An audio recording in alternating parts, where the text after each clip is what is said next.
Welcome to the Hoffman Show on Talk Radio 570 KVI, your home for the politically homeless, streaming live at KVI.com and the KVI app. If you want to be part of the most dangerous show on the airwaves, call or text the Warrior Injury Law Studio line at 206-421-5757. That's 206-421-5757. Coming up this hour, some locals tried to steal a Corvette, and they found out. But before we get to any of that, my friends, time for your daily dose of adrenaline. You want me to stick this into my heart? Are you f***ing nuts? Well, the Democrats caved, and now it looks like that the shutdown is going to end. And let's remember why all this happened. This all happened because the Democrats were mad. The Democrats were mad and felt like they wanted to resist, and yet they had no battle plan. What do you guys actually want? Well, they wanted President Trump and Republicans to fund the tax cuts and subsidies for Obamacare. Hang on a second. Wasn't Obamacare supposed to lower costs? Wasn't Obamacare... Obama! Yeah, him. Wasn't Obamacare supposed to make it cheaper for the government? Then why do you need to keep pouring money into it? Yet another lie of you-know-whos. You like your plan, you can keep your plan. You like your doctor, you can keep your doctor. None of that is true. None of that was true at the time. And anybody who actually read the thing, remember we have to pass it to find out what's in it? Do you remember that kind of nonsense? Yeah, if you have to do that, you can't justify anything in it. So what happened? The moderates got itchy. The moderates. By that I mean Democrats who are in blue. Oh, no, wait, those aren't blue districts. They're in purple districts, maybe in blue states. And they know that what happens is they're going to get thrown out. They're in very, very purple states, and they are worried about losing elections. They are worried about getting reelected. So they said, all right, Schumer has no game plan here. We're going to go to the Republicans. We're going to cut some kind of deal. And you know what the deal is that they cut? Because this is fascinating. It's the same one John Thune offered them weeks ago, which said, all right, let's reopen the government, and then we'll give you an up or down vote on the Obamacare subsidies. You can lose then because you're not in control of the Senate or the House of Representatives, and we'll just all go on with our lives. Well, that's the deal we have right now. That's exactly the deal. Okay, the Democrats got also on their side in their win column. They got President Trump will hire back the employees who got fired during the shutdown. If there was no shutdown, you never would have had to fire these employees. This is a huge, huge loss. Especially, it weakens Chuck Schumer. Because when you have a bunch of Democrats turning on their own caucus, turning on Chuck Schumer, it shows he's vulnerable. 8 Senate Democrats joined Republicans to pass the revised package.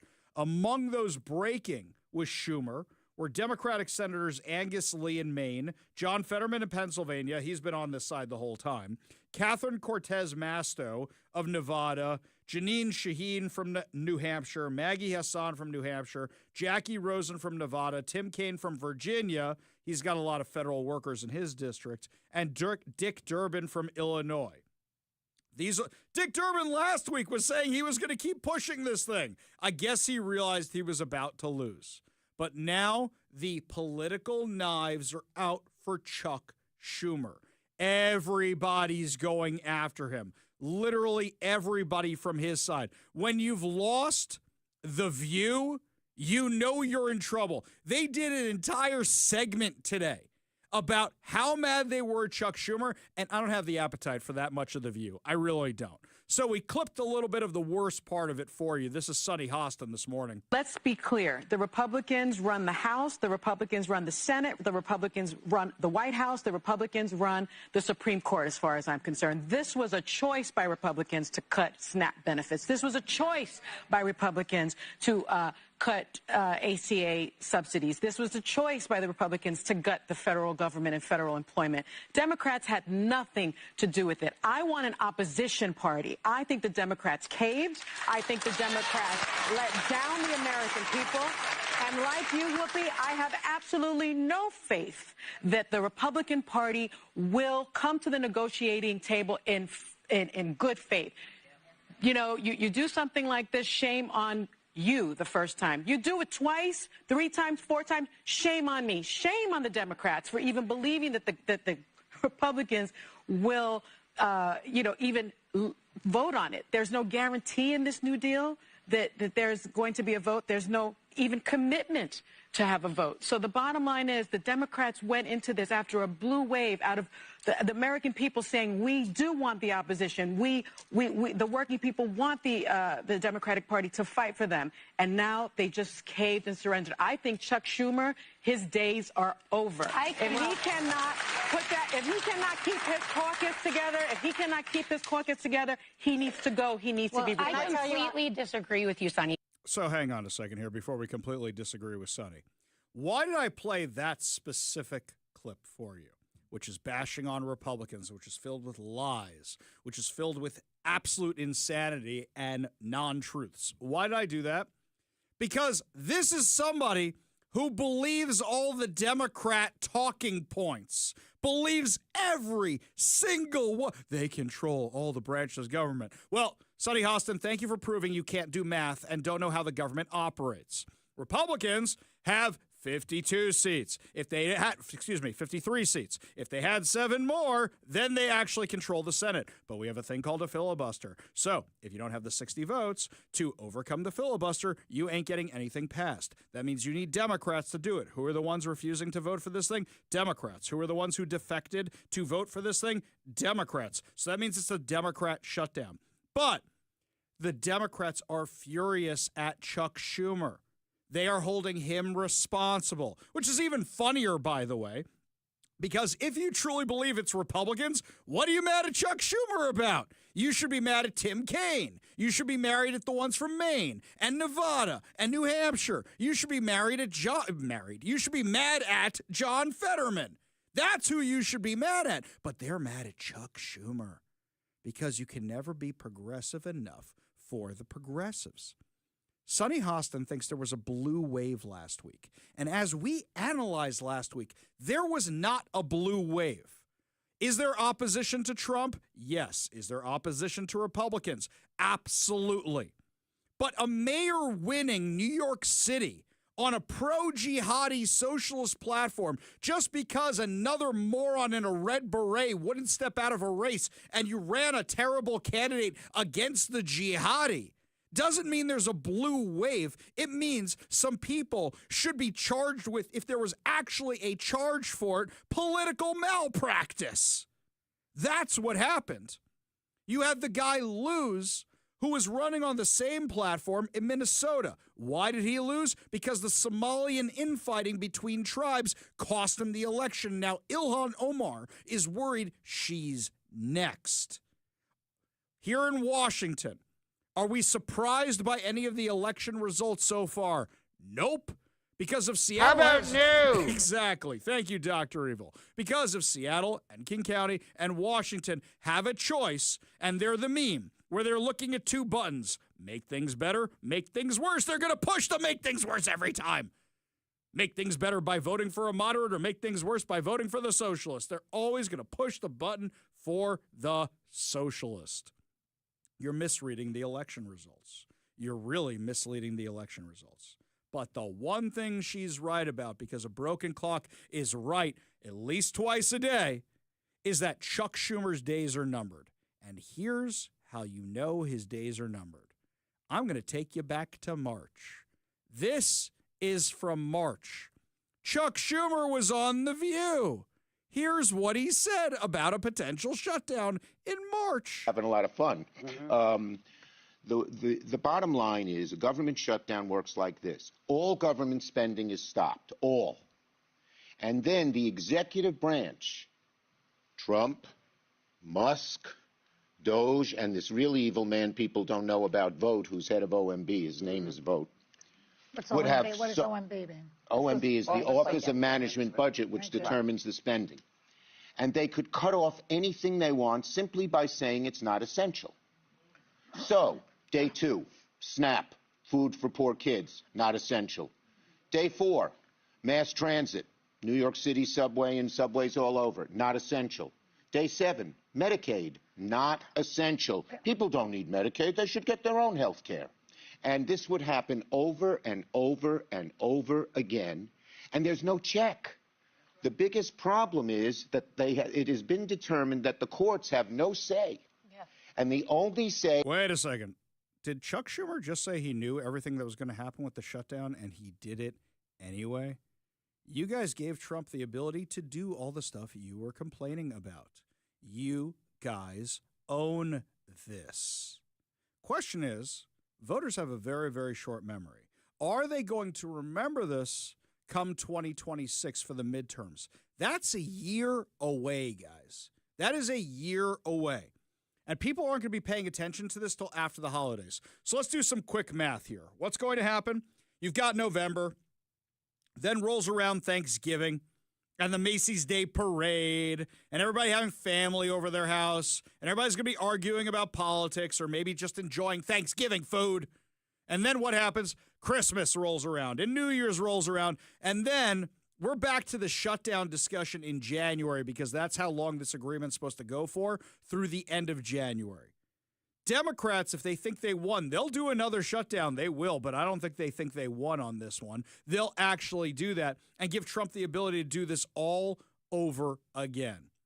The question is, are then the people who vote going to remember that all this happened a year from now? That's a lot of time. That's a lot of stuff that can happen in that time. What are they going to be thinking about? Democrats in purple states cross the line because they think they're going to lose. Chuck Schumer lost. You want to know how you know Chuck Schumer lost? Here's a good one for you. I will prove it to you. Rashida Tlaib was tweeting earlier today. That's right, the Democrat from Gaza. She said Senator Chuck Schumer has failed to meet this moment and is out of touch with the American people. The Democrat Party needs leaders who fight and deliver for working people. Schumer should step down. By the way, all the progressives are saying this. And why are the progressives saying this? Because they think they can get in more of their socialist, communist, jihadi-loving buddies. And as I predicted, we are not going to have a fight between Democrats and Republicans. We are going to have a fight between Republicans, moderates, common sense people, and all the whacked out liberal lunatics who think socialism is the key to solving everything. That's going to be 2026. That's going to be 2028. So what you're going to have, let's say it's J.D. Vance, for sake of argument. Let's say it's J.D. Vance and Marco Rubio, which anybody can look at and go, that is a fine ticket. That is a fine, fine ticket. That is, believe it or not, a moderate ticket. That is a reasonable, common sense ticket. Who are they going to be up against? AOC and who? Whether it's she's for president or vice president, I doubt it's going to be Bernie because he's 100,000 years old. So which lunatics? It's not going to be Newsom. It's not going to be Josh Shapiro. You know why it's not going to be Josh Shapiro? Jihadis don't like the Jews. And Josh Shapiro has stood up against the jihadis, even though he's a lefty.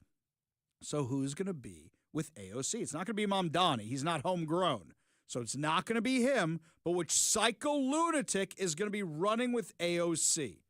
And that's going to be your election in 2028.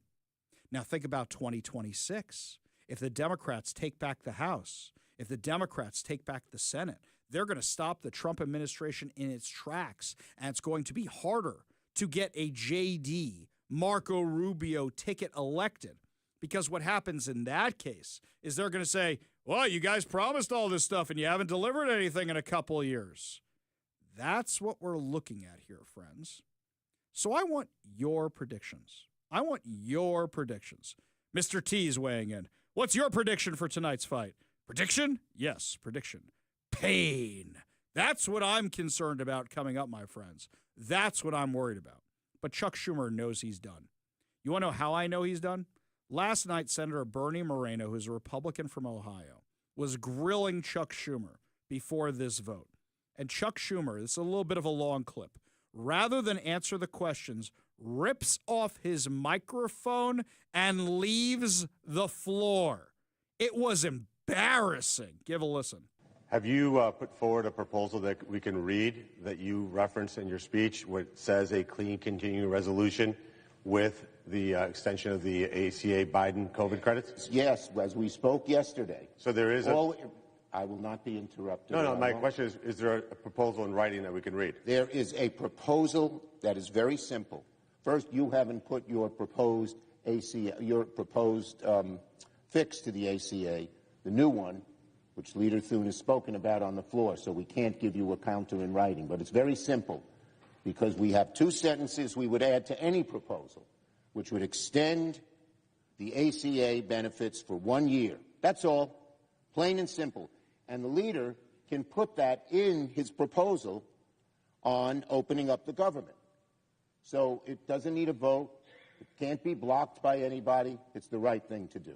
Would it still have no income caps, so people who make $1 million, $2 million, $3 million a year? As we said, if he would have listened to my speech yesterday, once we passed the 1 year fix, so people right now aren't in difficulty, we would sit and negotiate that. The leader has said he won't negotiate before. We're willing to negotiate once the credits are extended, plain and simple. And we made that in our proposal yesterday. So for 1 year, people making millions of dollars would still receive these COVID-era subsidies? The bottom line is the senator from Ohio ignores that 99% of people, you want to hurt people making $10,000, $50,000, $90,000 and hold this up? We can fix what the gentleman said in a negotiation, but don't have people who are every day being hurt by paying thousands of dollars more that they can't afford. I know that the senator from Ohio cares about the billionaires. We care about average working people. I yield the floor. So just to be clear, Ms. President. Was recognized. So just to be clear, what you heard from the minority leader was the following. I just want to recap. There he goes. He's out. He doesn't even want to answer the questions because he can't. You heard all the ums. You heard all the ahs. Chuck Schumer always reads off a piece of paper. He can't deal with it when he's confronted with somebody who knows what they are talking about. And he left the floor because at the end of the day, the ACA, the Affordable Care Act, is not affordable. It's not affordable for you. It's not affordable for the government. And they want to keep funding this disaster to what? Protect Obama's legacy? Obama! Guys, it's not even real socialized medicine. It's their inroad to socialized medicine, but it's not there yet. You guys destroyed our healthcare system, made it more expensive, made people lose their doctors. And you know my favorite part? They made more paperwork. They made more paperwork, so they're killing more trees. You guys made it so hard to operate in the system. It's a disaster, like we all knew it would be. And it doesn't hold up to scrutiny. Not at all. So, little vote for everybody who's listening to the show right now. Do you think that the voters are going to remember this come 2026? Do you think it's going to be a factor in 2026? Give us a call or a text at 206-421-5757. That's 206-421-5757. We go to the Warrior Injury Law Studio line. Take a call from Stilgar and Kenmore. Stilgar, what's going on? Oh, well, nice to be back on. It's been a minute. So, this filibuster thing that they were talking about getting rid of, I've only heard it referred to in one place as the silent filibuster. So, would it be just the fact that they could say, hey, call a filibuster. We're going to have a filibuster here. There's a filibuster going on. And then there's a filibuster. I liken it to how we just watched the baseball guys. You know, you have to say, oh, we're going to walk this guy, and then suddenly he walks, rather than having to go through the process of actually pitching out, you know, because something could happen. Maybe the guy. I'll give you an example. John McCain. John McCain, who decided to vote for the Affordable Care Act, and nobody expected him to. You remember that mess? John McCain did that. Right? So, yeah, there could be surprises. No, what they're talking about in getting rid of the filibuster is they just want to have majority rules. They don't want to have the 60-vote threshold. That's really what they're talking about. And I didn't like when President Trump said he wanted to get rid of it because you have to imagine the levers of power in the hands of your worst enemy. And imagine what the Democrats would do if they only needed 50 plus the vice president. Imagine what they could have done. You know what they would do, Stilgar, right? Well, they already tried it. Had it not been for Joe Manchin, they would have it already. Exactly. And that's what I'm concerned about. One principled Democrat, I think Sinema too, but like two principled Democrats kept it in place. Exactly. And then what happens after that? And look, now in the Washington legislature, we don't have any principled Democrats, and we didn't elect any principled Democrats. That's another problem we got going on this time. Stilgar, appreciate the call. Appreciate you being part of the show. You want to be part of the show, you give us a call or a text at 206-421-5757. That's 206-421-5757. Lots more to discuss as the show continues, my friends. We'll bring you the election results as we get them. And a bunch of people tried to steal a Corvette in Seattle. Oh, they found out. We'll tell you what happened. You're listening to the Ari Hoffman Show on Talk Radio 570 KVI.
When I got to go somewhere in Seattle for a night out with my wife, we don't take my cars anymore because I like my cars.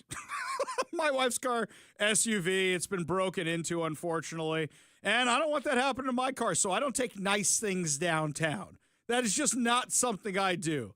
Luckily here at KVI, I got a nice parking garage for my Dodge Charger. Can keep it all warm and dry and put it there. But going in downtown Seattle, if I'm out for a night out, no, we ain't taking the nice cars because of things like this.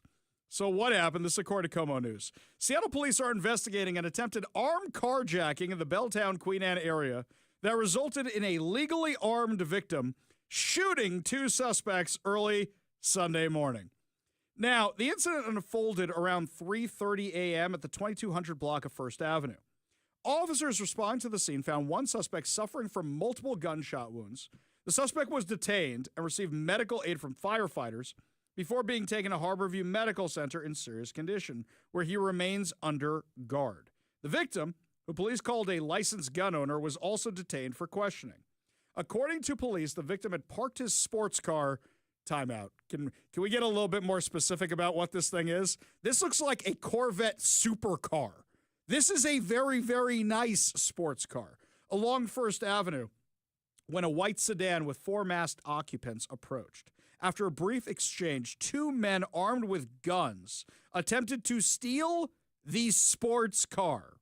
Fearing for his safety, the victim fired multiple rounds, hitting one of the suspects. The other suspect fled in the sedan before police arrived.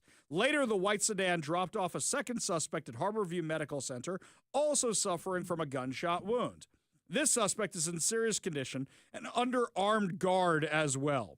The vehicle and its remaining occupants left the hospital before police could arrive. Officers and robbery detectives processed the scene, collected evidence, and interviewed witnesses. The victim was taken to Seattle Police Headquarters for further questioning by detectives before being released. The investigation remains open and active with the robbery unit leading the case. All right, Mike, you want to put bets on this for a second? So a legally licensed to carry firearm owner saw two hoodlums trying to steal his very nice sports car and opened fire. Now, they sped off in a different vehicle. What do you want to bet that vehicle was stolen? That's number one. I'll put money on that. Number two, what do you want to bet they find a reason to prosecute the gun owner? I bet you this is Seattle, my friends. This is King County. This is Washington State. What do you want to bet that a guy who is defending his property from criminals is the one who gets prosecuted? Now, I know what you're going to say. Oh, it's just property crime, right? You don't have the right to somebody else's property. And if somebody's willing to commit grand theft auto, odds are they are packing themselves and you don't know what you're dealing with. So what's the solution, my liberal friends? Should you just let them steal the sports car? Oh, insurance will just pay for it. Give me a break. That is nonsense. I bet you they end up prosecuting this guy, which is beyond crazy. Just another night out in Seattle because the criminals didn't get word that, oh, you can't steal cars anymore because now police can pursue you. Also, the last place they probably expect for somebody to pull a gun on them is Seattle. Insane. Absolutely insane. That was just one of several firearm-related incidents over the weekend. According to Como News, a 21-year-old man was arrested early Sunday morning in connection with a drive-by shooting in Seattle's Pioneer Square neighborhood. Around 1:37 a.m., officers in the 300 block of 2nd Avenue South heard gunfire from a nearby parking lot. Upon arriving at the scene, they discovered evidence of a shooting and two damaged vehicles. A Tesla parked nearby captured the incident on video, revealing a man crouching behind a vehicle, firing a gun, and then fleeing in a white Mercedes-Benz sedan. About an hour later, a security guard spotted the same man and car in a nearby alley. Officers subsequently found the man in the driver's seat of the Mercedes-Benz and arrested him without incident. Police have seized two vehicles connected to the shooting and taken them for further investigation. The man has been booked into King County Jail for investigation of a drive-by shooting and unlawful possession of a firearm. Isn't it nice that those Teslas have cameras on them so that way you can solve crimes? Oh, no, wait, we're not allowed to use cameras anymore in our area. Redmond, Auburn, Oregon. They're all now trying to get rid of these cameras that can help find suspects because ICE might use them. Yeah, watch. Now, imagine all of a sudden you're going to start saying, no, Tesla can't have cameras on its cars anymore because ICE might use them. Is that evil Elon Musk? We need to stop this. We go to the Warrior Injury Law Studio line, take a call from Leonard in Shoreline. Leonard, what's going on?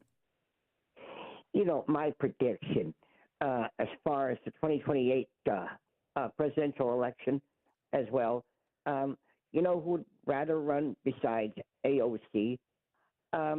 Basically, you don't want Mamdani because he's basically too communist. Well, he can't run. He can't run. He's not an American citizen. He wasn't born an American citizen. He can't run for president. Well, what I'm trying to say is the only thing that needs to be done is I think the only one who could run for president, or shall we say, to run alongside AOC would be a terrorist. And besides that, that would mean that communism would be at its best here in the U.S. Well, who do you think that terrorist would be? Do you think we're talking about Gavin Newsom? Because I don't think that he's progressive enough for the progressives. Yes, I think Gavin Newsom would run. Oh, I think he's going to run, but I don't think he's going to be the final guy on the ticket because I don't think he's progressive enough for the progressives. Appreciate the call, Leonard. Appreciate you being part of the show.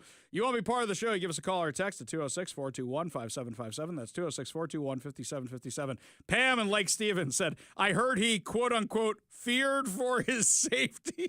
By the way, if somebody's stealing my car, I fear for my safety. I don't know what they're using there. I would definitely fear for my safety if I had to pull a firearm on somebody stealing my car.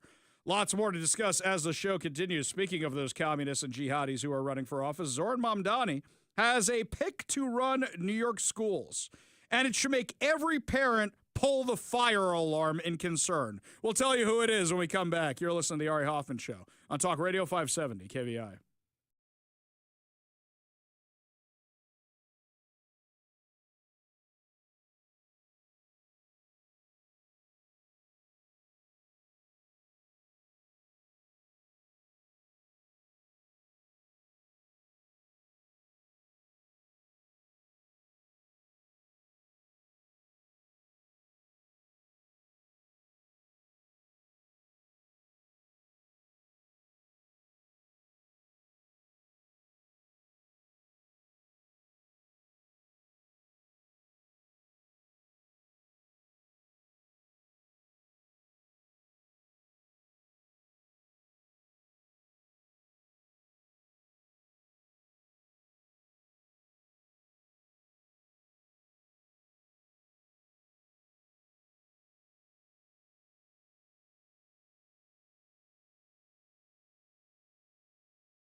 Zoran Mamdani has his transition team, which the socialist communist jihadi is now asking for people to give him money for, which cracks me up on multiple levels.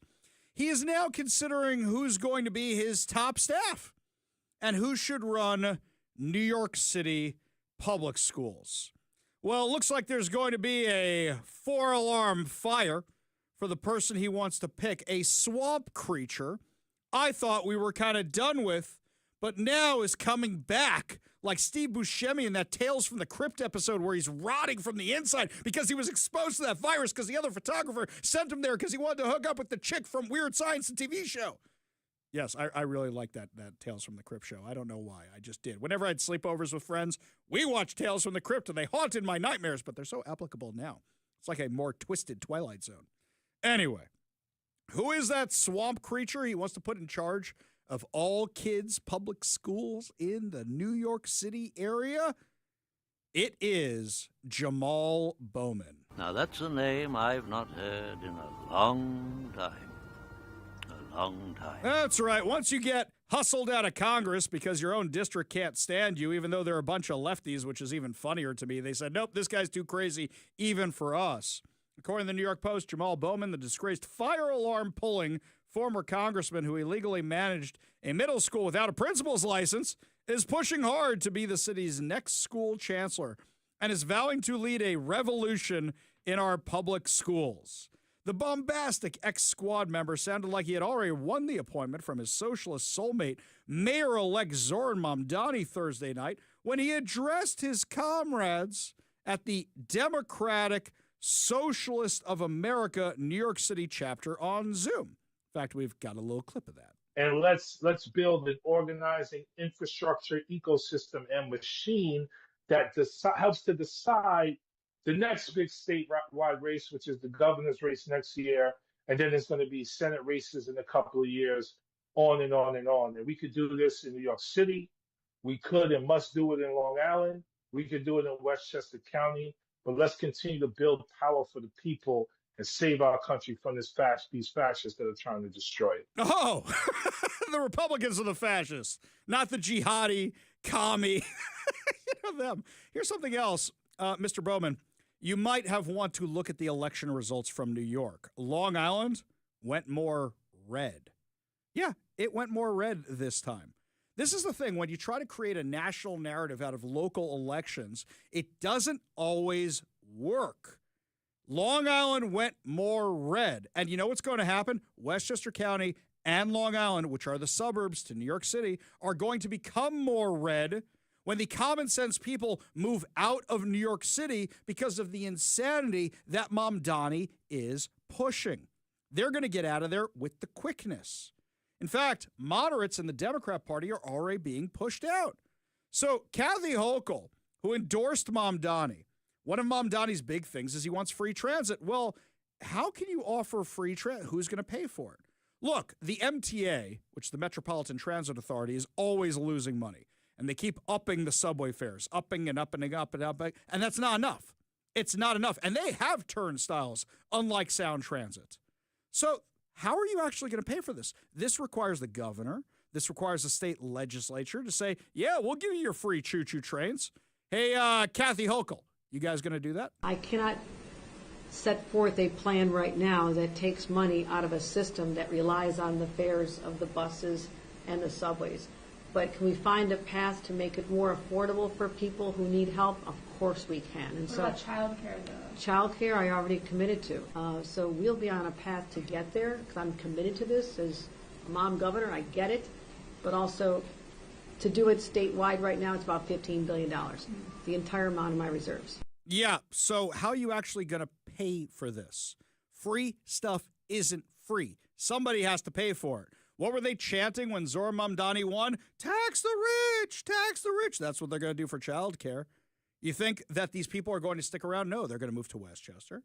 They're going to move to Long Island, or they're going to move out of New York because they have the resources to do so. Kathy Hochul is already tied with Elise Stefanik, who announced last week that she's running for governor, and the race has barely begun. In the polling, they are already tied because people don't like Kathy Hochul. The progressives think she's not progressive enough. Enough people who are not progressive said you sided with Zoran Mamdani, the commie jihadi. And then you've got the Republicans who don't like her at all. Kathy Hochul ain't going to win re-election. The question is she even going to survive the primary? We go to the Warrior Injury Law studio line, take a call from our frenemy, Bennett the protester. Bennett, what's up? Hey, topic switch. So you remember you were talking a while ago about how your YouTube channel got suspended.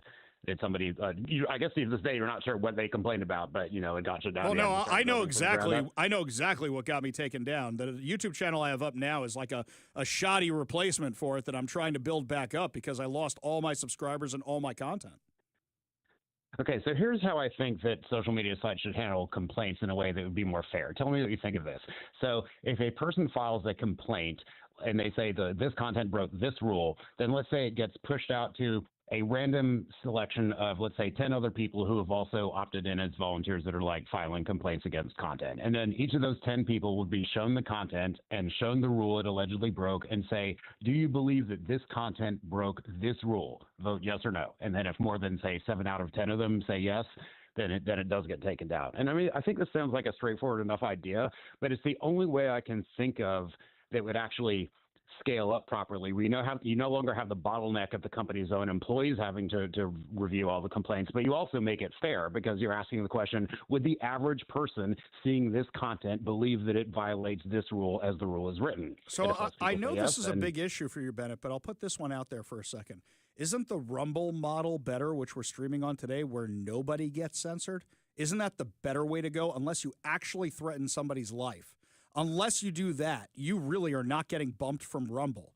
And even if there are ideas on there that I find morally reprehensible, we have free speech in this country. So unless you are actually threatening somebody's life, you don't get taken down from Rumble. And none of my content has ever been taken down from Rumble. So don't you think that's a better way to go? I mean, it depends. Even though it's legal to publish that stuff, is it really good for every site to agree to host it? I mean, for the foreseeable future, I don't think YouTube would agree to a model where they are, hate speech is legal in the United States, but stuff that meets the definition of hate speech, they might not agree to host it. But as long as they're not going to change their rules, what I'm suggesting is a better way to enforce their rules. I'm not disagreeing with you, Bennett. I'm just saying what is YouTube's incentive to do it? Right now, they are the kings of their castle. They have no incentive to do it because they can shut down anybody they don't like. They have no incentive to do your model. Even if I think it is the best model ever, which, by the way, I think there's merit in your model. I think that right now, the only way you can avoid this kind of stuff is being like Rumble and just let everybody go. And unfortunately, there's no incentive for YouTube to do it because YouTube is still the primary platform that it is. Appreciate the call. Appreciate you being part of the show. You want to be part of the show, you give us a call or a text at 206-421-5757. That's 206-421-5757. When we come back, my friends, the Supreme Court proves that the left was completely wrong about Trump and what he was going to do. In fact, they were wrong about the Supreme Court, too. We'll tell you what's going on when we come back. You're listening to the Ari Hoffman Show on Talk Radio 570 KBI.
Anytime there's an election, the left loves to call out and say, they're going to cut off your Social Security, they're going to cut off your Medicaid, your Medicare. They try to get every group all mad. And one of the groups they always try to do this with is the LGB community. Oh, they're going to end your marriages. They're going to shut down your marriages. The craziest one I saw was they're going to end interracial marriages at the Supreme Court. You know that Clarence Thomas is married to a white woman, right? We all know the black Supreme Court justice is married to a white woman, you lunatics. So today, the left was proven wrong again. According to Fox News, the Supreme Court said it will not revisit its landmark decision that legalized same-sex marriage nationwide, leaving intact the 2015 protections granted to couples in Obergefell versus Hodges. Justices rejected an appeal brought by Kim Davis, a former Kentucky county clerk who was held in contempt after she refused to issue marriage licenses to same-sex couples due to her religious beliefs. Stop. Number one, this is a very bad case for the Supreme Court to take up. Let's do this. You are working in a job. You have the county law you have to abide by. If you disagree with it because of your religious beliefs, it is not you being asked to perform the wedding. It is the county being asked. If they were forcing you to stand up there and go, I now pronounce you man and man, okay. But in this case, it is the county, not you. If you don't want to do that job anymore, I am sure there are other county positions you could have had. This is not an attack on your religious beliefs. It would be if they came to me. Let's say I was a licensed rabbi. Let's say I was an ordained rabbi. And they said, Ari, we are forcing you to perform gay marriage. Then you got a case. Here, you're working for the county. It's not a great case on its face anyway. The court declined to take up her appeal without explanation, without any noted dissents. Normally, when they reject to take a case, if somebody really objects to this, they will write a dissenting opinion. Here's why we should have taken the case. There's nothing on this. So, wait a second. The Supreme Court isn't going to overturn gay marriage? The Supreme Court. Oh my God, the left lied to me again. Though Davis's appeal centered largely on First Amendment issues and questions of religious protection, her lawyers also requested that the Supreme Court consider overturning the 5-4 ruling in Obergefell in the 2015 decision that granted same-sex couples the constitutional right to marry. So, I have a thing here, guys. Do you even care about this issue right now? For me, this is a no-brainer for me. I don't care what you do in your own bedroom. It's when you start using taxpayer money or when you start forcing it on the kids. That's when I start caring about this. What you do in your own time is your own business. I do not care. It's the left that wants to talk about it all the time. You agree with me? You disagree with me? Give me a call or a text at 206-421-5757. That's 206-421-5757. When we come back, maybe the 8-year-old who is counting the ballots for King County elections will actually have finished the job, and we can take a look and see if we have some results. We'll see if we have them for you when we come back. You're listening to the Ari Hoffman Show on Talk Radio 570 KVI.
Welcome to the Ari Hoffman Show on Talk Radio 570 KVI, your home for the politically homeless, streaming live at KVI.com and the KVI app. If you want to be part of the most dangerous show on the airwaves, give us a call or a text at 206-421-5757. That's 206-421-5757. Coming up this hour, more election results have just been tabulated. And my friends, well, I just got to say this. Let's just do the breaking news liner and get this out of the way right now.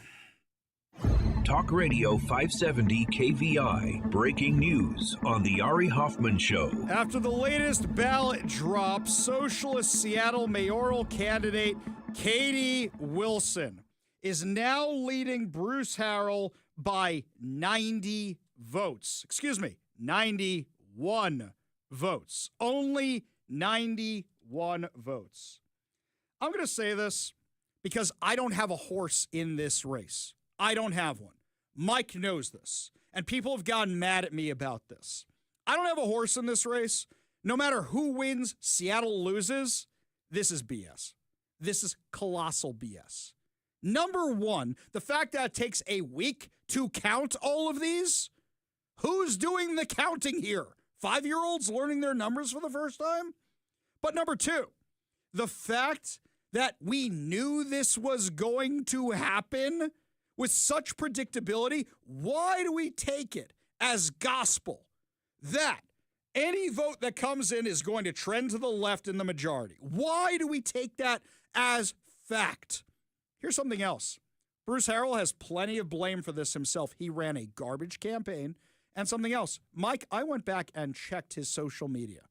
Do you know the last post they had? It's election day. Get your ballots in. Katie Wilson's team has been working it to cure those ballots, which means, did your vote get counted? When King County elections, when David Croman from the Seattle Times says cured ballots are now coming in, what, they come out of somebody's trunk? You have now made an election denier out of me because I don't believe this at all. This is bogus nonsense. When all of a sudden you're hearing from every lefty, well, if you do the math this way, there is no math. There's no predictability on this whatsoever. They are both terrible, terrible candidates. But the fact that Bruce Harrell is now losing by 91 votes? All right. Now maybe Bruce Harrell will make friends with Dino Rossi. Maybe that'll happen. Because I don't believe this at all. I'm sorry, you're going to have to show me your work, and this thing is for sure heading for a recount. For sure it is. But Bruce Harrell's team, they're not out there telling people to cure their ballots. They're not out there working it at all. It's almost like Katie Wilson's team knew this was the only way they were going to win if they do this. Plus, Bruce Harrell, if you hadn't been such a garbage mayor, it wouldn't have been this close in the first place. And if you hadn't tried to be Katie Wilson, it wouldn't have been this close in the first place. Somebody like me, who was pestering all my friends in New York about who you're voting for, Mamdani or Cuomo, might have actually circled in the thing for you. Okay, guys, if he loses by 1 vote, you can blame me. If he everybody else in my family voted for Bruce Harrell, even though it was against my objections, but I don't get to decide who you vote for. Everybody else in my family voted for Bruce Harrell. I did not, because I just couldn't do it. 91 votes? I'm sorry, I don't believe this. I do not believe this. I just don't. I don't believe this at all. I'm really having a lot of trouble believing this. In fact, if you want to call in and vent about this and say, I told you so, Ari, phone lines and text lines are open right now. 206-421-5757. That's 206-421-5757, because this is BS. This is garbage. I do not believe it right now. I just don't. We go to the Warrior Injury Law Studio lines, take a call from our friend Transit Joe. Transit Joe, what's up, man? What's down is, Katie Wilson is about to sink Seattle really bad. Granted, Matt Gilbert, one of your biggest fans, says Seattle was dead long before Katie Wilson defeated a bad campaign in Bruce Harrell. This is just, because my worry with Katie, the anti-Semitism. It's like Claudia Badass Ucci. She didn't play your best player, which was Vanessa Kritzer, the Jewish president of Redmond. Had she played that, she'd right now be county executive. I don't think so. I think the lefties still would have, because, Joe, the Democrat Party doesn't like that kind of stuff. But let's be real about this for a second, okay? Bruce Harrell's just as bad as Katie Wilson in this regard. What, just because he's not endorsed by those guys? He turned the city over to Hamas the last 2 years. He let the things at UW happen without saying a word. This is a guy who was silent the last 2 years. So what's the difference between him and Katie Wilson?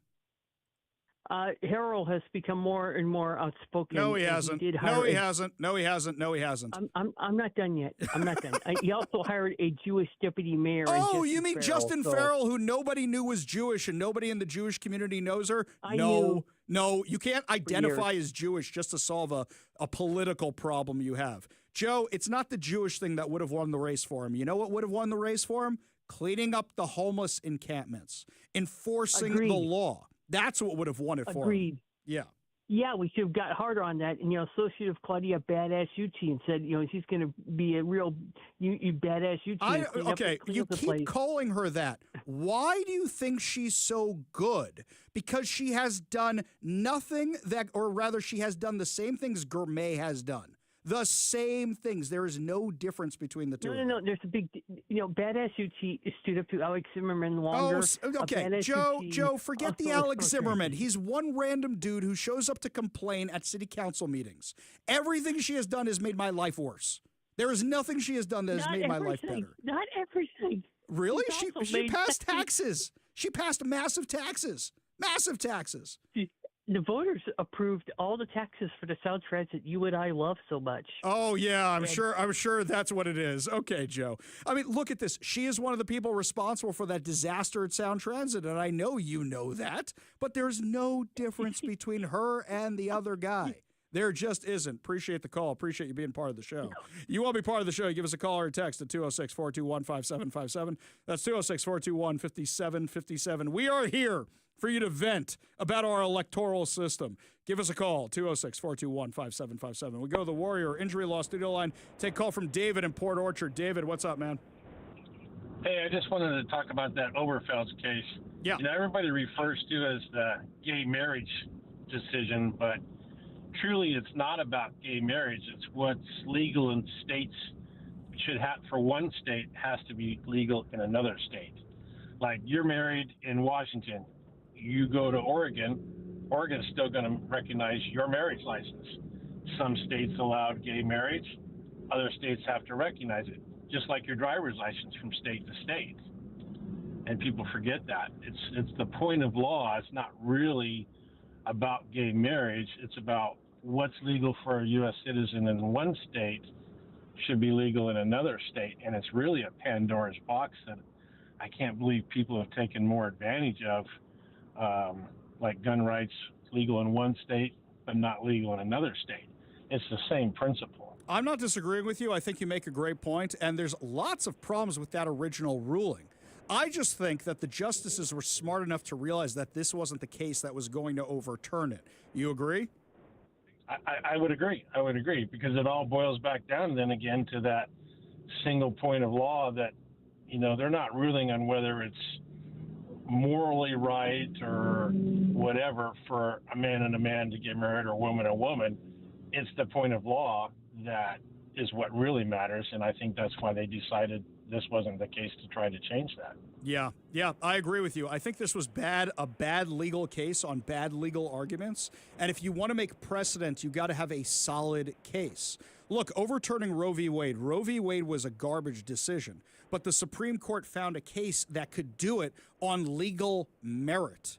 And whether you agree with Roe v. Wade or not, you have to understand it's based on bad legal precedent because there is no legal precedent. It was done by activists, right? If you read the decisions regarding the overturning of Roe v. Wade in that case, you look at it and you go, I see what they are basing this on. Let's throw it back to the states. And that's exactly what happened. I'll give you the last word, Dave, then I got to run. Exactly. No, I agree with you on the balloting system. It's a mess in Seattle. And, get out of Seattle while you can. You know, it's funny. A lot of people on the text line are saying the exact same thing right now. Appreciate the call, Dave. Appreciate you being part of the show. We go to the text line, and I'm looking at this right here. This one is from the 206 in reaction to Bruce Harrell falling behind Katie Wilson by 91 votes. It says, Ari, watch large and small businesses flee Seattle.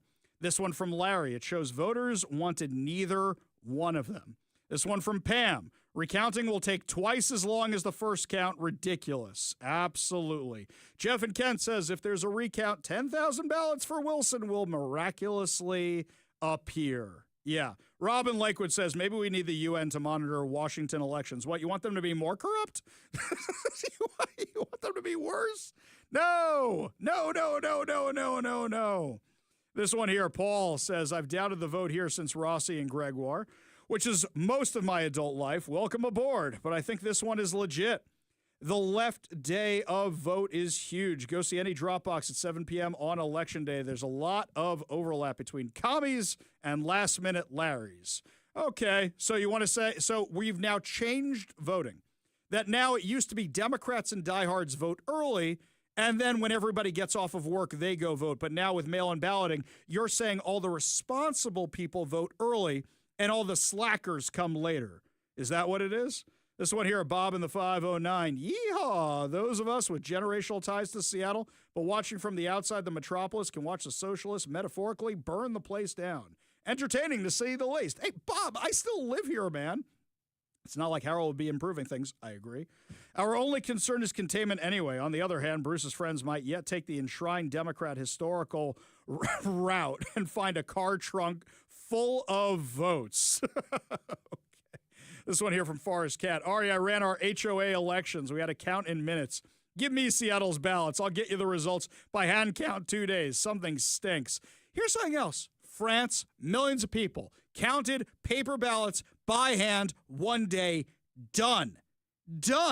You want to tell me what? Hang on. Let's go to King County elections. I asked them for a statement earlier. Where is their bogus statement I got here? Okay, so here's what I asked them. Here was the email I sent. Good morning. How is it that New York can count 2 million votes in 24 hours, but we're still waiting for the results of 300,000 ballots almost a week after the election? Hi, Ari. Good question. The difference lies in a polling place versus vote-by-mail system.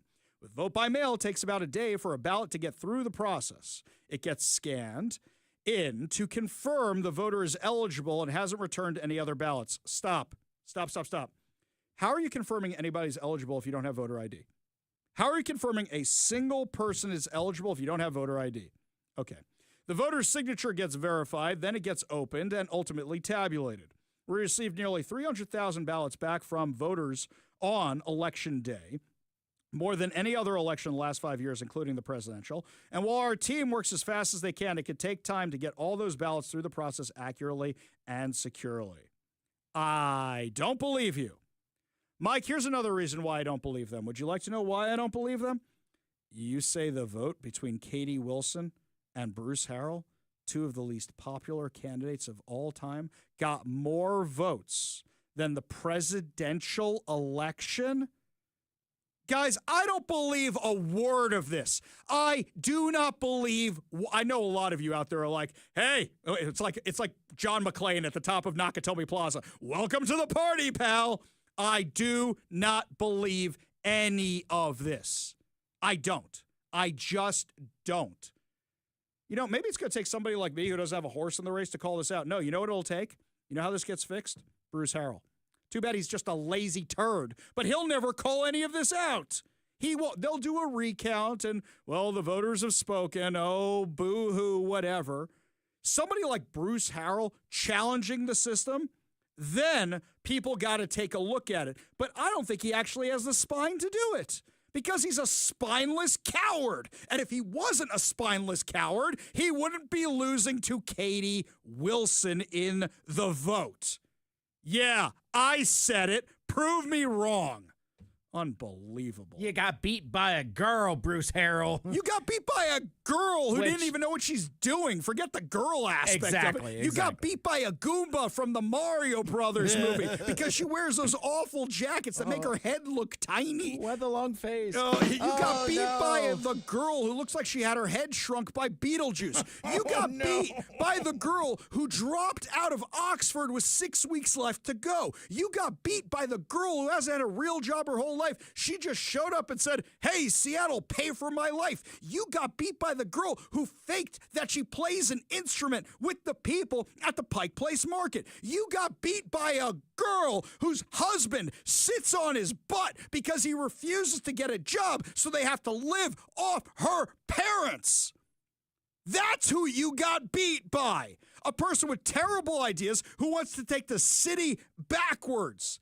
That's who you got beat by. Oh, the football player got beat by the girl who shops at Goodwill. That's who the football player got beat by this little nothing of a woman who busks at Pike Place Market. Badly. You know what this is like? Revenge of the Nerds. When John Goodman comes out and he can't believe that his football team, the Jocks, got beaten by a bunch of nerds. No, I'm not telling anybody to go trash her house. That is not what I'm saying. You are an absolute failure, and it is culminating in this moment right now. You were such a bad candidate that you got beat by Katie Wilson. Wow. Bravo. Slow clap for Bruce Harrell. Because your failure of Seattle is now complete. Green Arrow's going to show up at your house. Bruce Harrell, you have failed this city. What a disaster. What a perfect ending for a complete failure of a political career where everything he touched got worse. You touch the mayoral office. You touch the mayor's office, and it is now going to get worse. An absolute failure of a man, a failure of a mayor. Good luck, Seattle. Rest in peace. I just hope that during Harrell's upcoming concession speech, he again goes back for seconds and pulls out a basketball from behind the plate. He's like, I guess I'm just going to take this and go home. Just sad dribbles as he leaves, just bouncing a basketball. It's like that's exactly what it would be. The Sonics are never coming back because Bruce Harrell made a joke about him. They're never now. The Sonics, congratulations, you jinxed that too. It's like, hey, Katie Wilson, are you going to be bringing the Sonics? I don't know what that is. What's the Sonics? I don't know what the Sonics are. Oh, no. Mike, we're wrong. She's going to respond to that the same way she did about the World Cup. I played basketball one time in a pickup game. That's going to be her response. And then you hand her a basketball, and she does that between the legs throw up to try and get it in the hoop. Yeah, look, I play basketball badly. I haven't played basketball probably since like 8th grade, 9th grade. I am terrible at it. So you know what? When somebody says, "Hey, Ari, you want to shoot some hoops?" I say, "How about no?" Exactly, because I know what I can and cannot do. I'm a short Jewish man. I am not known for my basketball prowess. Here's a more accurate depiction of that conversation because it's multiple parts. It's like, "Hey, Ari, you want to play some pickup basketball?" No. And then they're mildly confused by this. No. And then Ari's all like, "No." There's no way. No. The writing system is so far away. You know what we need, Mike? Mike, I need a sound clip. We don't have it in the system. I know we don't. I need Darth Vader going, "Your failure is now complete." I need something like, we got to find something like that because that is Bruce Harrell. You guys want to be mad about something? Don't be mad at the electoral system. Don't be mad at Katie Wilson. You be mad at Bruce Harrell that he was such a terrible candidate. He just pulled a Cuomo and surrendered Seattle to a socialist because he sucked at his job so bad. So many people didn't even bother to show up and vote. So whether or not you believe this is rigged or not, it should have been too big to rig. But he's so bad at his job. You get a Katie Wilson. Congratulations, Seattle. Just congratulations. Congratulations. You played yourself. Exactly. Socialist city council, socialist mayor. Oh, man, it's been nice being here. Tell me if you're staying or going. Should we stay or should we go now? Give us a call or a text at 206-421-5757. That's 206-421-5757. When we come back, my friends, more sitting Shiva over the election results. And Washington State University won't teach biology because activists say it's bigoted. We'll tell you what's going on when we come back. You're listening to the Ari Hoffman Show on Talk Radio 570 KVI.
Welcome back to the Ari Hoffman Show. I do feel fine after taking an Ambien and drinking some scotch during the break. Why? Because we knew this was coming. We knew this was coming. I said so, Mike. How many times did I say Bruce Harrell was going to lose? How many times? I thought Katie Wilson may have actually screwed herself the past couple weeks and won a terrible campaign, but that's how bad of a candidate Bruce Harrell was. That Katie Wilson still managed to win after real change. We called her out for this. Real change. They never met a socialist they didn't like, the homeless newspaper. After they were saying she was a creation of the stranger. That's exactly what this is. That's exactly what this is. Poll in North Seattle. Yeah, the most socialist people are totally going to forget to vote until the last day. If they had their stuff together, they wouldn't be socialists. I got to disagree with you a little bit because it is some of those elites that are socialists too, and they seem to do okay. This is one here. Dave, how can they verify the voter is eligible if you can't verify who actually filled out and mailed the vote? I actually filled out my wife's ballot and gave her mine so she could vote. Exactly. You should check and make sure yours was counted, by the way. This one from the 206. Ari, if they counted the votes quicker, they wouldn't have the time to come up with the votes they needed for their candidate to win. Yep. Larry says this shows Bruce Harrell was a terrible mayor for Seattle. Rob in Lakewood. I was waiting for who was going to write this. Rob in Lakewood. Will the last person leaving Seattle please turn out the lights? Yep. Exactly. This one here from the 425. I love watching the destruction of Seattle. It makes all my East Side properties double in value well ahead of market value. Dude, they get to you, too. You're a landlord? They're going to come after you worse than because the socialism spreads, my friend. This one here, Paul also says, Mike, you got to be careful with those fatal zingers. Some of us are driving. Good shout out from Mike there. This one here. Bruce Harrell is Dewey now. He thought he won. Good reference. You guys are great today. Oh, no, wait. This is text of the day. This one here from the 206. Socialists giving jobs to people who failed in civilian life. Text of the day. By the way, would you like my new headline? Here's my headline. Breaking news. Wait. I want to do this right. Hang on a second here. Here we go. Talk Radio 570 KVI. Breaking news on the Ari Hoffman Show. Katie Wilson's husband is thrilled he doesn't have to get a job after learning the results of the mayoral campaign. Thank you. Hang on. We're going to reach out to Katie Wilson's parents for comment. Katie Wilson's parents said they are so excited not to have to pay her bills anymore now that she won the race to become Seattle's mayor. Exactly. The legend begins right here. Here in sad news for Katie Wilson, Oxford still won't claim her as an alum. Come on. I'm on fire today. This is good. Yes, from the Seattle Stranger. We fooled you. Congratulations. You played yourself. Oh, my God. Another one. Oh, this. You want more? I'll come up with more. Yeah. Seattleites didn't know free childcare meant only for Katie Wilson. How many more of these can we do? Oh my God. Oh, Eben and Bonnie Lake. Oh, wait, you might have beaten another text. Hang on. Eben and Bonnie Lake says there will be no need for the last person leaving Seattle to turn out the lights because they will no longer be on anyway. Well, I'm glad you don't, brother, because a lot of people do. Yeah, just look at that view from space of North and South Korea. That's going to be Seattle and Bellevue. I laugh to keep from crying. This is good stuff. Good stuff. Oh, you guys are awesome. Here's another one from Mark. Already left the state for Southern Utah. Not perfect, but at least my red candidates get elected. This one here from Becky. I think we need to go back to voting in person. Yes, I agree. Forrest Cat is keeping up the fight. He says, Ari, the Donald says stay in Seattle and fight. Guys, this is exhausting keeping up with the socialists. We go to the Warrior Injury Law Studio line. Take a call from Bob in Seattle. Bob, I'm sure you have thoughts on this. Hey, I just want to ask good old Bruce Harrell if he remembers us. Oh, the firefighters? Do you remember all of us fired firefighters? Remember us? Hey, wait a second. If he had actually hired all you guys back, he probably would have gotten a lot more votes this time around, don't you think? Hey, we would have campaigned for him. Exactly. We campaigned against him. Yeah, exactly, because nobody wants this guy. Nobody wants this. Oh, my God. Wait a minute. I just realized I live near Bruce Harrell. I should go knock on his door and be like, you want to have a drink, man? No, I really don't. I'll go with you. Let me know. I'll go with you. I'll wear my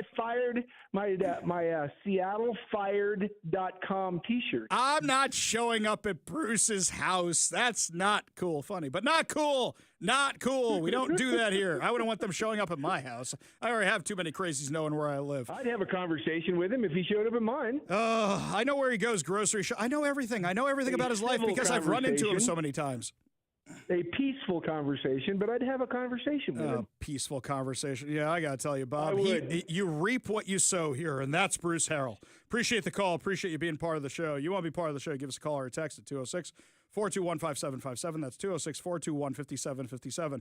From Kelly in Seattle. Ari, I love your Green Arrow analogy. Can Green Arrow also show up at the homes of Durkin, Inslee, Sawant, Ferguson, Murray, and Jayapal? That's a lot of it. You're going to have to make him a list, like in his little book that he made while sitting on the island, figuring out all the people who were behind the conspiracy to take out his father and take him out on that boat. That's right. I do love that show, but it kind of got annoying after a while where he had to find excuses to leave the island, to go back to the island, leave the island, go back to the island. Anybody who hasn't seen the Green Arrow TV show, the first 2 seasons, some of the best superhero TV ever. Ever. I really mean that. And then it kind of jumped the shark when they start bringing in all the sidekicks. When we come back, my friends, lots more to discuss. I promised you a story about how WSU is in trouble for getting rid of biology for doctors. I wouldn't use any of the doctors that are going to be trained by that school because now they're not teaching them biology. Instead, they're teaching them DEI. We'll tell you what's going on when we come back. You're listening to the Ari Hoffman Show on Talk Radio 570 KVI.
If your kids went to school today, they probably learned how to count if they go to private school. If they go to public school, they probably learned how to be a King County elector. Oh, they learn how to count too. They just learn how to count enough ballots so the other person wins. Ugh, insane. Meanwhile, according to Fox News, Washington State University suspended a continuing medical education course involving a video series on youth gender medicine after the accrediting body opened an inquiry following complaints from LGBTQ activists. Color me surprised. A continuing medical education program is designed to help physicians and other healthcare professionals maintain and update their medical knowledge, improve their skills, and enhance patient care. How does it enhance patient care when you say a man is not a man anymore, a woman is not a woman anymore? Hey, you know what? Let's just guess. You got a coin. Let's throw it up and guess. The course from the Society of Evidence-Based Gender Medicine offers guidance on the benefits, risks, and ethical considerations of medical interventions for gender dysphoric youth. The series, derived from SEGM's 2023 International Academic Conference, addresses topics such as transgender identities and the brain, misconceptions in youth gender medicine, and the international debate around hormone treatments for gender dysphoric youth. Well, this sounds like a class that's based in science. WSU approved the videos on June 2nd after what SEGM said was a 9-month vetting process that found the materials met national accreditation requirements for scientific balance and educational integrity. Controversy erupted after transgender activist Aaron Reed drew attention to the course on October 29th. On Wednesday, 31 LGBTQ activist groups released a letter urging WSU to revoke SEGM's accreditation. In 2023, the Southern Poverty Law Center designated SEGM as an anti-LGBTQ hate group. So because you say a man is a man and a woman is a woman, now you're a hate group? After SEGM's October 21st press release drew attention to the CME series at WSU, Reed published a critical report from a guest author on the Aaron in the Morning Substack on October 29th, labeling SEGM an anti-trans hate group, and invited readers to file complaints with the Accreditation Council for Continuing Medical Education, which accredits institutions such as WSU that offer these education courses for healthcare professionals to maintain their licenses. Other LGBTQ websites follow with the critical reports targeting the medical school. You're targeting a medical school, saying that science isn't science. What happened to believe the science, trust the science, know the science? Not anymore. Not if it conflicts with, facts. Blue Sky users, identifying as WSU alumni, yeah, sure they are, expressed outrage and called for action. I can't. This is too ridiculous. My son wants to go to medical school. I'm going to tell him, go to medical school in Israel. You might actually learn female biology, male biology. This is what biology is, XX, XY. You might actually learn that over there.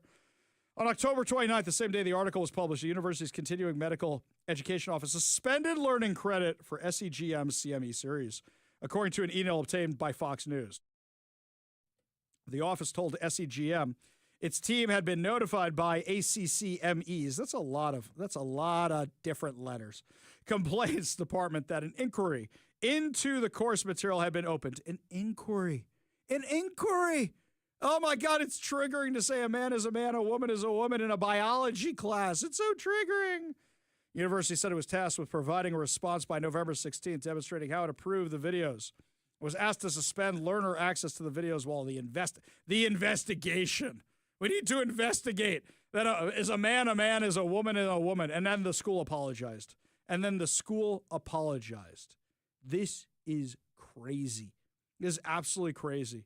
The left has taken over. Absolutely. This is crazy. This is what we're learning now. This is what we're teaching kids.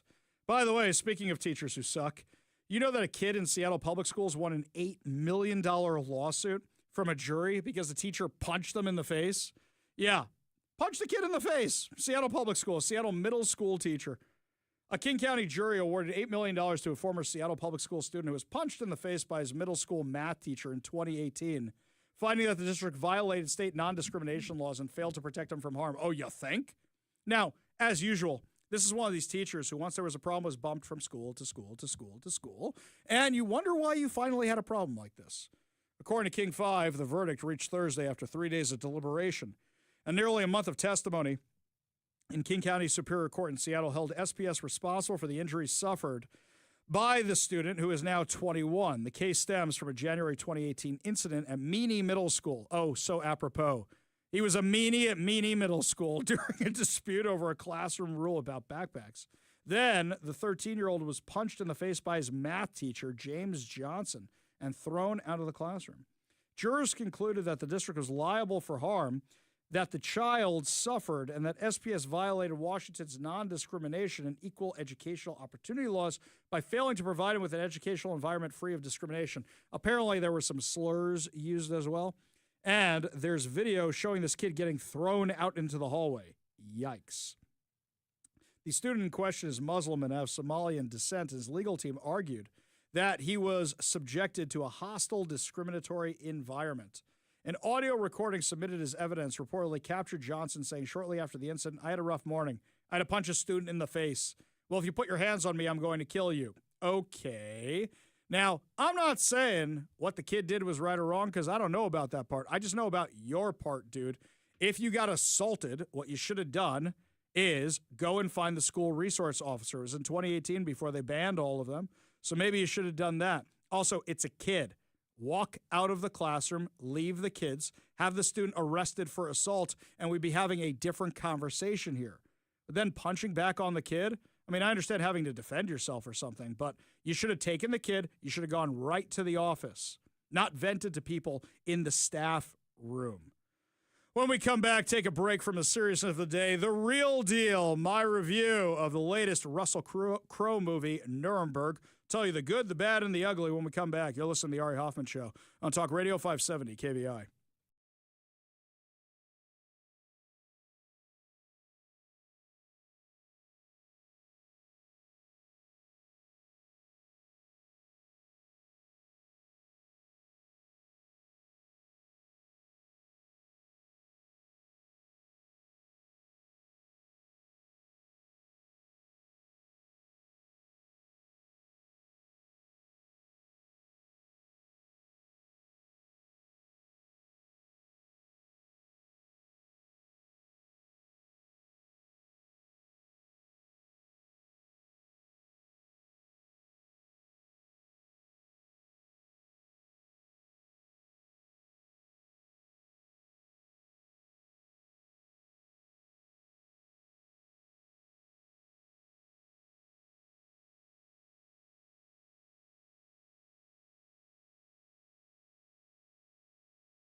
Mike and I often ask, who is a movie for?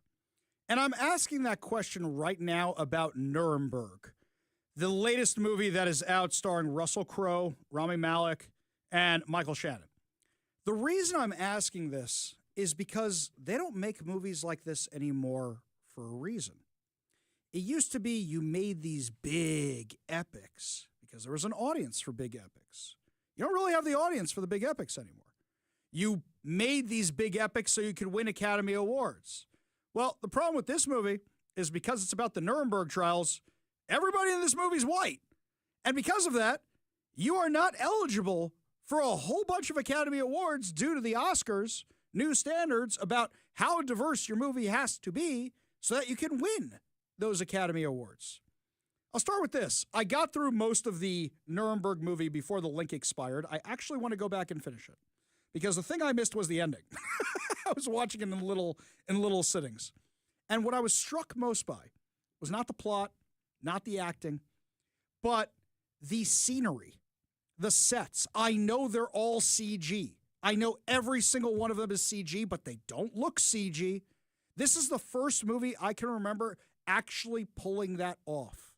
When they're in Nazi Germany, otherwise known as a studio with a green screen, who knows where they actually are, and they made it look like it's right after the war, and I know nothing in that scene is real. Nothing. But it looked real. It was incredible. The production put into this movie was amazingly well done, incredibly well done. Here's something else. The acting was superb. The acting was superb. I don't normally like Rami Malek. I liked him in Bohemian Rhapsody. I did not like him in the James Bond movie. I did not like him in The Pacific. I don't like him in anything else. I thought he was perfect for the role. What it's about is Hermann Goering, who is the second in command to Adolf Hitler. He's on trial along with the other high command of Nazi Germany. And Rami Malek's character is the doctor who's tasked with keeping them alive long enough to be on trial. And I thought he did a great job. And I thought Russell Crowe was at his absolute best. Russell Crowe, great actor. When he's at his best, there is really very few who are better than him. I didn't think I was looking at Russell Crowe anymore. I thought I was looking at a Nazi commander. He was phenomenal. Michael Shannon, as the Supreme Court Justice who's running the whole show, did a phenomenal job. John Slattery, Iron Man's father. He was amazing. Everything about this is great. But I have a problem. I don't know who this movie is for. It's for our parents' generation. We're the end of that generation that could sit through 2.5-hour movies.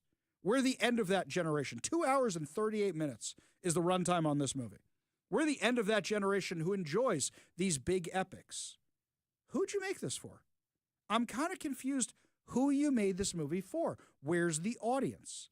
And here's what I'm concerned about. If this movie doesn't do well at the box office, they ain't going to make these anymore. They're not going to. I think it might be doing okay at the box office because there's nothing else out anybody wants to see. But if a movie doesn't break $1 billion these days, they say, was it even worth it? Is it worth its costs? Is it worth its advertising? So according to Box Office Mojo, Nuremberg is in number 5 with 3.9 mil on the weekend. That's it. Yeah. Opening weekend. Mm-hmm. That's it. I'll say it seems like it's no Predator Badlands. That's for sure. It's no The Running Man, which we're excited to go check out tonight, the advanced screening that comes out this Friday. Right. So are they going to keep making these big epics anymore? And a reminder, this was probably cheaper to make because it was all done on computers. You didn't have to make the big sets. I'm sure the costumes were expensive and some of the cars were expensive, but you didn't have to make the big sets. I'm actually worried that they're not going to make movies like this anymore because I enjoy movies. I really like movies like this. And even though I disagreed with some of the doctor stuff and some of the thoughts about Nazi versus how friendly is he, I had some issues with that. It was a good movie. It's a good drama. I don't remember the last time I saw a good drama on an epic scale like this. I just don't remember one. Well, let's talk about it from this angle, Ari, because this is from Sony Pictures Classics. It's kind of like their boutique label type of thing. And you're right, because like projects like this usually kind of get dumped on streaming. But the thing that you imparted on me when you were sharing your early thoughts before we started the show here is like, this is a movie. Yes, this is a real movie that they spent real money on, making good production value, where it looks good on a big screen, looks good on a small screen. You see every nitty-gritty detail. You can see all the graininess. If you could see the graininess, but you can't because the CGI was done so well. It was really well done. So is this a movie I should go see in the theater, or should I wait for streaming? How should I consume this? I will put it this way. Dealer's choice. You should consume it in the best way you enjoy a movie. So if you enjoy going to see it in theaters, go see it in theaters. If you enjoy watching it at home on your couch, watch it at home on your couch, but I think you should watch it. Look, it's not Judgment at Nuremberg if that's what you're expecting from 1961. It's a new version, a new take, a new part of the story. But I think it's something worth seeing, and I think you should check it out. Lots more to discuss as the show continues, my friends. When we come back, more election results, more fallout from the 5-year-olds who are counting for King County elections and across the rest of Washington State. Plus, who's visiting the White House today? Is that a terrorist? We'll tell you who it was when we come back. You're listening to the Ari Hoffman Show on Talk Radio 570 KVI.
Welcome to the Ari Hoffman Show on Talk Radio 570 KVI, your home for the politically homeless, streaming live at KVI.com and the KVI app.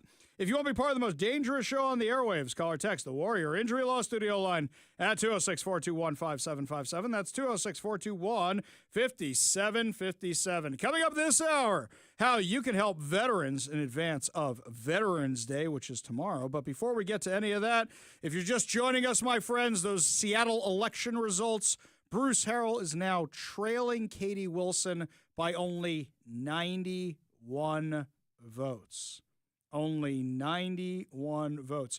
Young Zach just popped his head in here for a second, and he sees the over 1,000-something write-in votes, and he goes, you think you had something to do with that? I'm the guy going, neither of these guys deserves your vote. I'm flattered. But most people I know said, I voted for Bruce Harrell. I felt like I needed a shower, but I voted for Bruce Harrell. I get it. Believe me, I do. No matter who wins, Seattle loses. Really. It's going to be that bad, my friends. It really is. You have a socialist city council, socialist mayor, or a mayor who wants to be a socialist just to keep his spot. Yeah. Something tells me Bruce Harrell's not going to be happy the next time he runs into me in a coffee shop.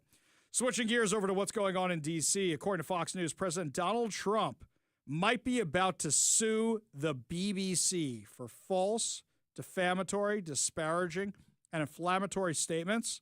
He's giving the British broadcaster a Friday deadline to make things right or face a $1 billion lawsuit. What is he mad about?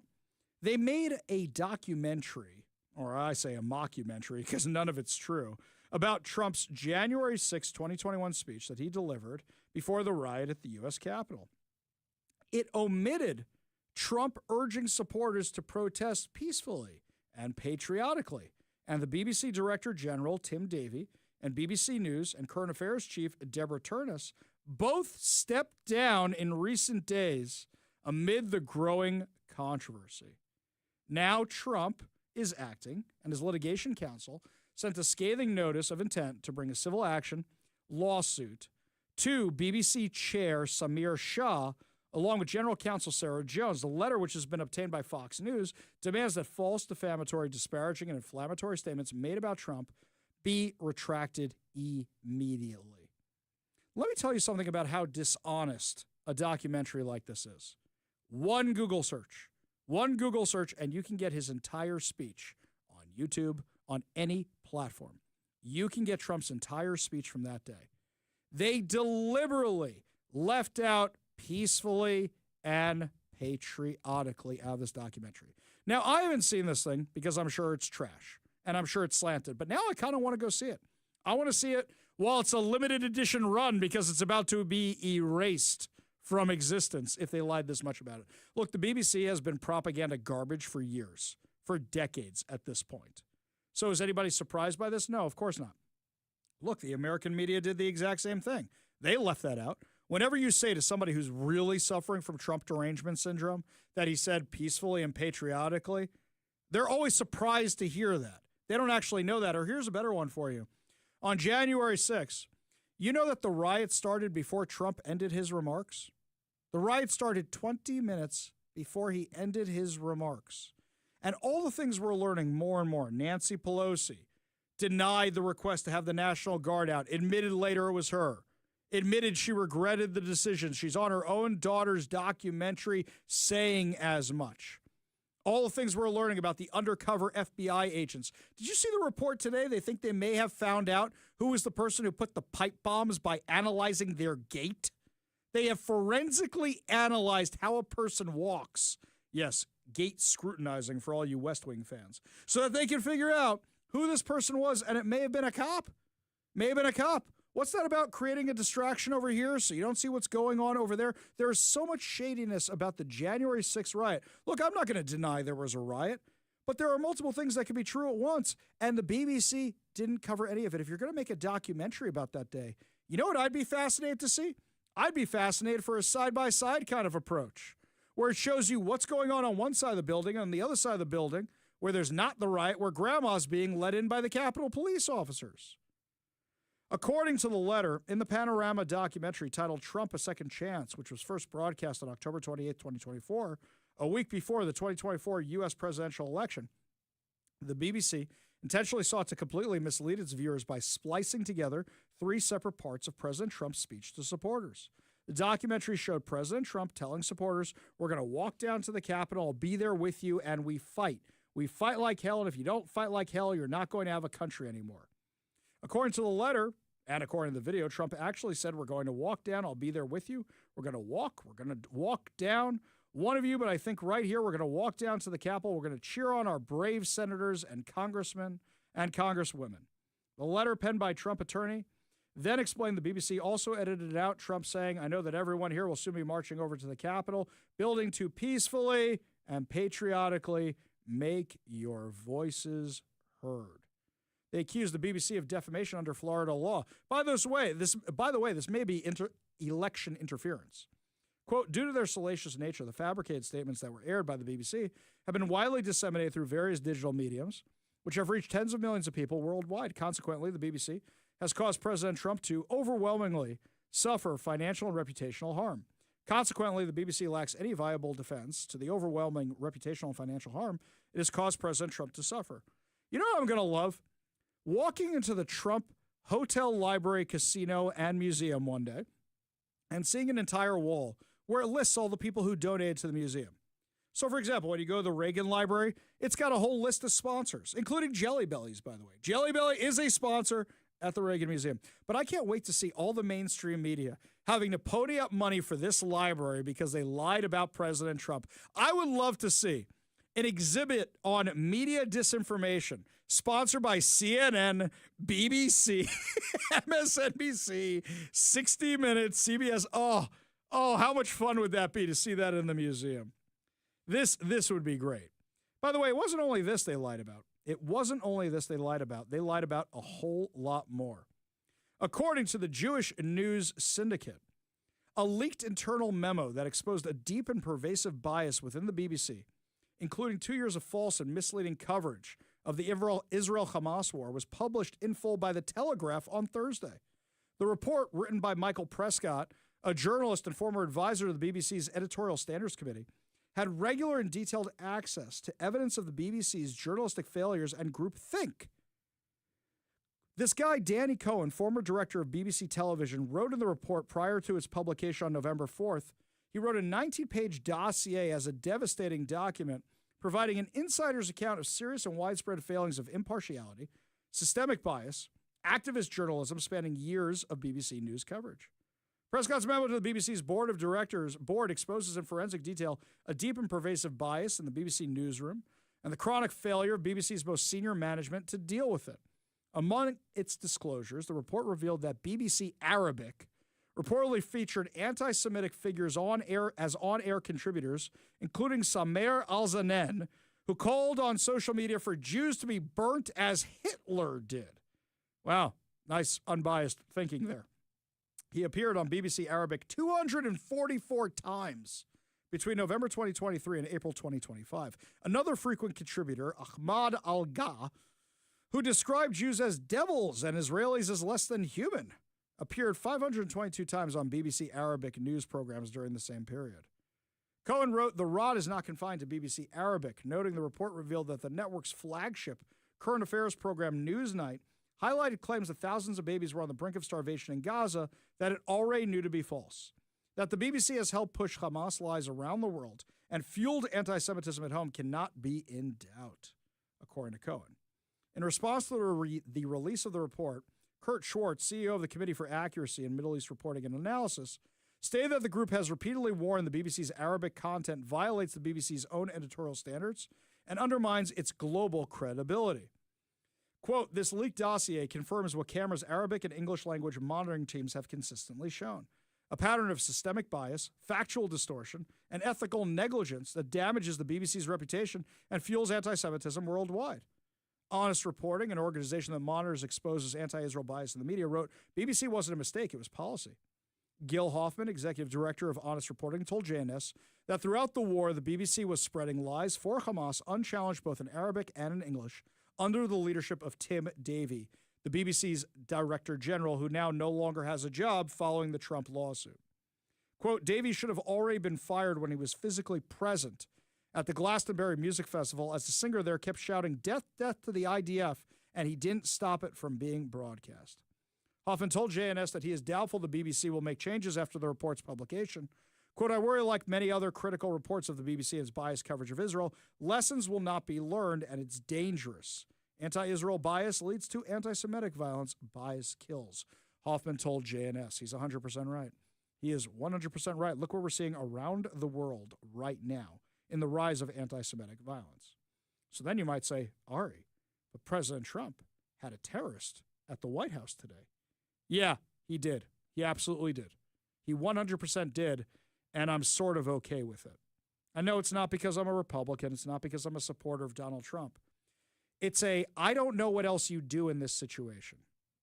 So you had Bashar al-Assad, I can't even say his name right. Bashar al-Assad, who is the leader of Syria. He was deposed. He was deposed when Iran couldn't support Syria anymore, couldn't prop them up as a proxy anymore. Syria collapsed. And once Syria collapsed, he was deposed. And these terrorist militias who are aligned with al-Qaeda took over. Now they're claiming they want to moderate. Okay. So President Trump is using the carrot and stick approach. If you play ball, we'll be nice to you. But he's doing a trust but verify approach. Here's number one thing I noticed. So you have this new leader who is literally a wanted terrorist from al-Qaeda. Literally a wanted terrorist, Syrian President Ahmad al-Shara. This guy came to the White House today, but you didn't see the Syrian flags all over the place. You didn't see the big grand reception. You didn't have the big lunch. You didn't have the big press conference. He came in a side door. I know that door. That's the door I was going in between the two buildings on the White House campus when I was there last time, between the White House and the OMB, right next door, where the vice president stuff is. I know exactly where that entrance is. Do you know why he brings them in that way? He gives you a little taste. A little taste. You want to have more of this? You want to have a little bit more of this? Okay, here's what we do. We do this in slow steps. Slow steps. According to Fox News, al-Shara arrived at the White House around 11:30 a.m., and shortly after began his Oval Office meeting, which remained closed to the press. The Syrian president entered the building through the West Executive Avenue adjacent to the White House, rather than the West Wing driveway normally used for foreign leaders' arrivals. He left the White House about 2 hours later and greeted a throng of supporters gathered outside before getting into his motorcade. Quote, "We'll do everything we can to make Syria successful because that's part of the Middle East," Trump told reporters later on Monday. The U.S. president said of al-Shara that I have confidence that he'll be able to do the job. Syria's foreign ministry, in a statement, described the meeting as friendly and constructive. Trump, quote, affirmed the readiness of the United States to provide the support to the Syrian leadership needs to ensure the success of the reconstruction and development process. It added that U.S. Secretary of State Marco Rubio had then met with the Syrian Foreign Minister Assad al-Shatbani and Turkish Foreign Minister Hakan Fidan, who arrived in Washington on Monday, and that they agreed to proceed with implementing an agreement reached in March between Damascus and the Kurdish-led Syrian Democratic Forces to integrate the SDF into the new Syrian army. Implementation of the deal has reportedly stalled amid tensions between the two sides. It was unclear what concrete steps were agreed to in Monday's meeting. Now, here's what's going on. Let's be clear about what's happening in Syria right now.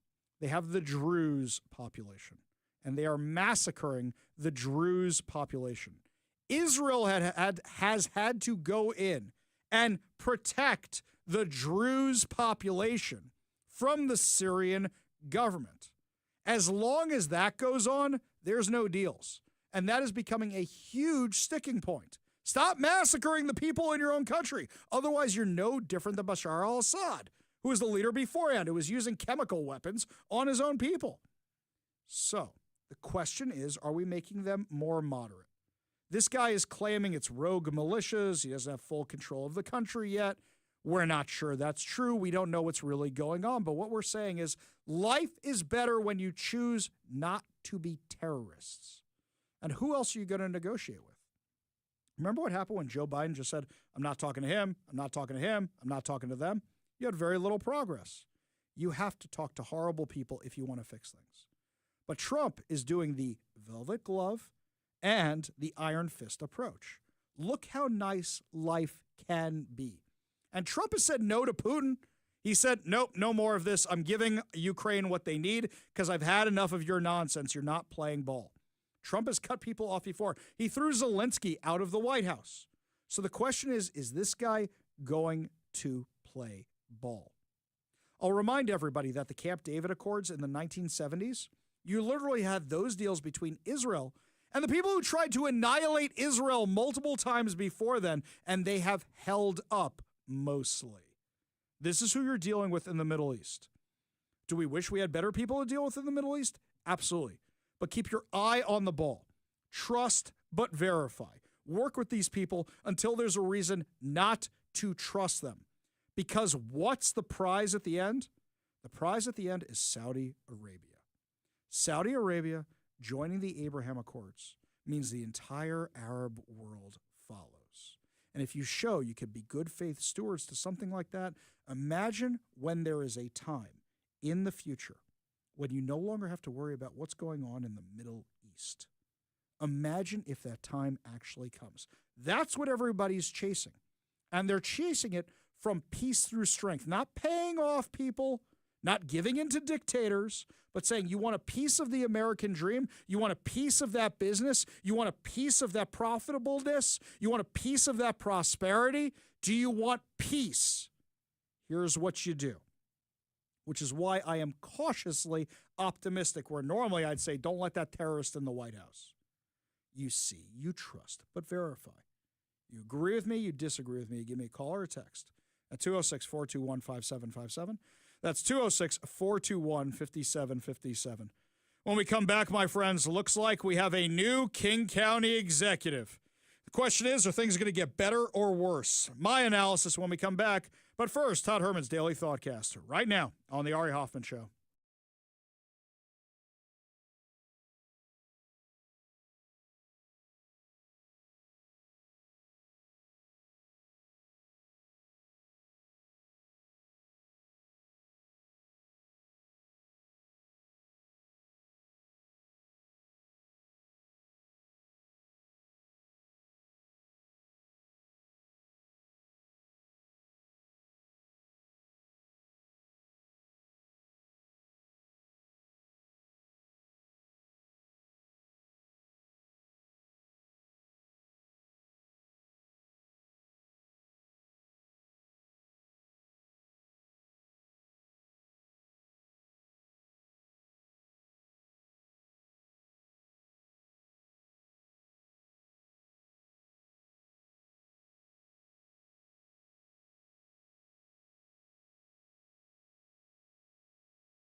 Last week, a federal judge, and this case is for sure going to go before the Supreme Court, blocked the Trump administration from requiring proof of citizenship on federal election forms. There is no way this isn't going to the Supreme Court. It's going to the Supreme Court. The question is, how is that Supreme Court ruling going to come down? Is it going to affect us here in Washington? Because right now, there is no way you can prove who voted in this election and who didn't vote in this election, which makes every election suspect, every single one. You've got motor voter laws, which when you register for a driver's license, when you register a vehicle, you get automatically entered to vote, automatically registered to vote. Steve from Shoreline mentioned over on the Warrior Injury Law text line. He says, I hear everyone in your line of work referring to motor voter registration to vote at DMV. Well, there's another way illegals register to vote without showing ID. When you sign up for food and cash benefits, they automatically give you a voter registration form to fill out. And when you have to renew every year, they put a voter registration form in your packet of papers to fill out. I know because I've been doing this for 14 years. I'm a U.S. citizen, but they never ask me or require me to prove it. Do you have any idea how many illegals in Washington state who are on welfare and registered to vote? I don't, because I can't count that high. I am a product of the SPS system of education. So here's the thing, my friends. He's not telling you this to be self-deprecating. He's telling you this because this is what's actually going on. I hear stories like this all the time. It's not just that, Steve. In addition to that, your name is on so many databases. You want to know why sometimes you get multiple ballots at your house? Is because your name is on so many databases.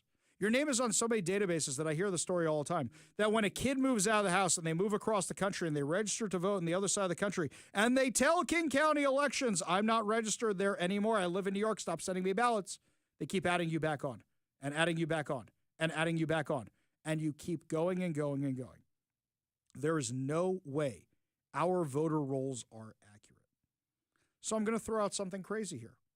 I will assume that just as many illegal aliens or homeless people or whatever else voted for Bruce Harrell as voted for Katie Wilson. Maybe a few more on the Katie Wilson side because her team is a little bit more aggressive. By the way, I got to say, Bruce Harrell, haven't seen you do any ballot curing at all. This is the worst campaign ever run. You got to know you got to do this stuff. You got to be prepared for this stuff. How is the lady who's never had a real job before in her life good at this stuff? The answer, she's not. It's everybody propping her up. Who's propping her up? People like Tammy Morales. People like that. The communist Seattle City Council member who, thank God, stepped down. Do you want to know who's going to be part of Katie Wilson's transition team? You know what I'm going to do? Tonight, I'm going to go through her website of all her endorsements. That guy who tried to press harassment charges on Jonathan Cho and get a restraining order, that guy is going to be part of Katie Wilson's team. It's going to be a cadre of lunatics. You think things are bad now? They're going to get so much worse, my friends. I'll actually say this. I think Bruce Harrell was too dumb to know that his own side was playing him. I think he was too dumb to know how many internal leaks he had. Here's something else, by the way. Refused to come on my show. Refused to come on a lot of other people's show until right before Election Day, because that's how desperate he was to get the word out. Sorry, I don't play that. You refuse to come on my show, I don't want you later. I don't want Sarah Nelson later. I don't want any of that nonsense later. It is bonkers to me. Absolutely bonkers to me. That, everything bonkers, that these guys ran such a terrible campaign. I'm not surprised that Katie Wilson's running. I'm surprised at the absolute lackluster, terrible campaign Bruce Harrell ran. And before you go right to ballot fraud or anything else, if you say ballot fraud for this one, that means you think he won last time beating Lorena Gonzalez by wide margin, according to ballot fraud too. Right now, I'm just wondering why it takes them so long to count all these ballots. I have a lot of questions. They're not being answered. Meanwhile, speaking of socialists winning elections, Gurmay Zahalai is going to be the next King County executive. And his big push is he was a refugee who came here and lived in public housing and is now a socialist in office. That's your argument for why we should do more of that kind of stuff? Attacking Donald Trump. Exciting. Okay, so who are the people that are on his team? He said he's got 4 co-chairs of his transition team. Doug Baldwin, former Seattle Seahawks receiver and founder of the Family First Community Center in Renton. Katie Garrow, executive secretary, treasurer of MLK Labor Oh, you mean the ones who kicked out the Seattle Police Department? Great. Esther Lucerno, President and CEO of the Seattle Indian Health Board, and Brad Smith, President and Vice Chairman of Microsoft. Trying to keep Microsoft in town, I see. Brad Smith is the one who gave that barn burner speech at the Washington Policy Center not too long ago. Zalalai has set up a website for those wishing to apply to be part of the new administration. Mike, should I apply? Should I apply to be part of Gurmay Zalalai's administration? I don't know. We'll check that out, see what kind of reaction I get. I bet I get a big how about no. He said that committee members would meet in How about no? Exactly, to come up with short-term actionable goals to guide the early days of his administration. By the way, I think it'd actually be kind of fun to apply. And I say the only thing I want is an audit of Homeless Inc. That is the only thing I want. This guy says he wants to invest in more building more housing and infrastructure while streamlining the permitting process. Okay, that's all nice and good. He wants the county to be more customer service oriented, doing more community cleanups and offering more volunteer opportunities. He wants a new internal audit team to help make government more transparent, efficient, and accountable. I will believe that when I see an audit of Homeless Inc. Start with the King County Regional Homeless Authority, and then I want it out there to the public. I want to see literally everything these guys are up to and every single wasted dollar. What he's saying is all decent, but I see through the cracks. When you're putting the Secretary-Treasurer of MLK Labor on, yeah, I know exactly what direction this is headed in. Anybody who's cautiously optimistic, I'm not optimistic at all. I know how this ends. We need more money for affordable housing. Let's raise your taxes. Just watch. Just watch. Guarantee you that's what's about to happen. You agree with me, disagree with me, give me a call or text at 206-421-5757. That's 206-421-5757. This one here from Mary Englehart. She says, Kshama Sawant will be in charge. You're not wrong. You are not wrong. This one here from Jeff and Ken. Oh, yes, apply to be on Zalalai's administration. Can't wait to hear the answer. Yes, it's going to be a big how about no. Yeah, exactly. This one here, I'm so mad about this election. I'm so mad about this election because if Bruce Harrell had not been a terrible mayor, we wouldn't be dealing with a Katie Wilson. Bruce Harrell failed all of you. This shouldn't have even been close. A woman who's never had a real job before in her life, who ran an activist union, who proposed the largest tax that chased away Amazon out of our city, that's who's going to be our next mayor? I think we should do an under-over bet. How long do you think this thing is going to be in recount hell for? How long do you think? Or is Bruce Harrell just going to do what he always does and give up and just go home? Because I wonder if he's going to do that, because I wouldn't be surprised if he just did that too. He barely ran a campaign. His campaign strategy was, let me try and be more lefty than Katie Wilson. Oh, wait, the progressives don't like me? Surprise, surprise, that now you're having these kind of problems. Such a huge surprise, by the way. Unbelievable. Yet not. I don't know why anybody's surprised by any of this. The fix was in. Fix was clearly in. Yeah, the only people surprised by this are Katie Wilson's parents. Oh, my God, she was successful at something. Holy cow. They're the only ones. Katie Wilson's husband. Yay, I can stay on the couch. This is great. Really, this is insane. This is insane. You haven't seen rock bottom. What is rock bottom for Seattle? It wasn't COVID. It wasn't the autonomous zone. It wasn't all these stores and businesses leaving. What is rock bottom for Seattle? We're about to find out. I would argue we never got out of what it was beforehand. We're about to see how bad it can get because we know what direction this is going in. When we come back, tomorrow is Veterans Day, my friends. We're going to be joined by an ex-SEAL. He's going to fill us in on what it means to him and some organizations you can help veterans through. You're listening to The Ari Hoffman Show on Talk Radio 570 KVI.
My friends, you might remember a few weeks ago where we had that awful church shooting at a school. And it followed a whole string of incidents like that. And a lot of you were reaching out to me and saying, Ari, how can we make sure to keep everybody safe? And what are the things we do? And I had a video that actually went viral because I said, guys, you need to take your church security, your school security, as seriously as Jews take it for synagogues and our institutions. In fact, a lot of you asked for more expert opinions. Now, I got a lot of emails about Veterans Day and a lot of people to talk to, but as soon as I saw this one about Jimmy Graham, who's a veteran Navy SEAL and former CIA protective officer, I said, this is the guy we need to speak to. He's the CEO of Able Shepherd, an elite program training first responders, businesses, schools, churches, and civilians to stay safe and protect others. Joining us now on the Warrior Injury Law studio line is Jimmy Graham. Thanks so much for being with us today. Thank you so much for the invite. Happy I'm here. Yeah, we really like having you. So let's start with this. Veterans come home from the battlefield, and something I've said for a very, very long time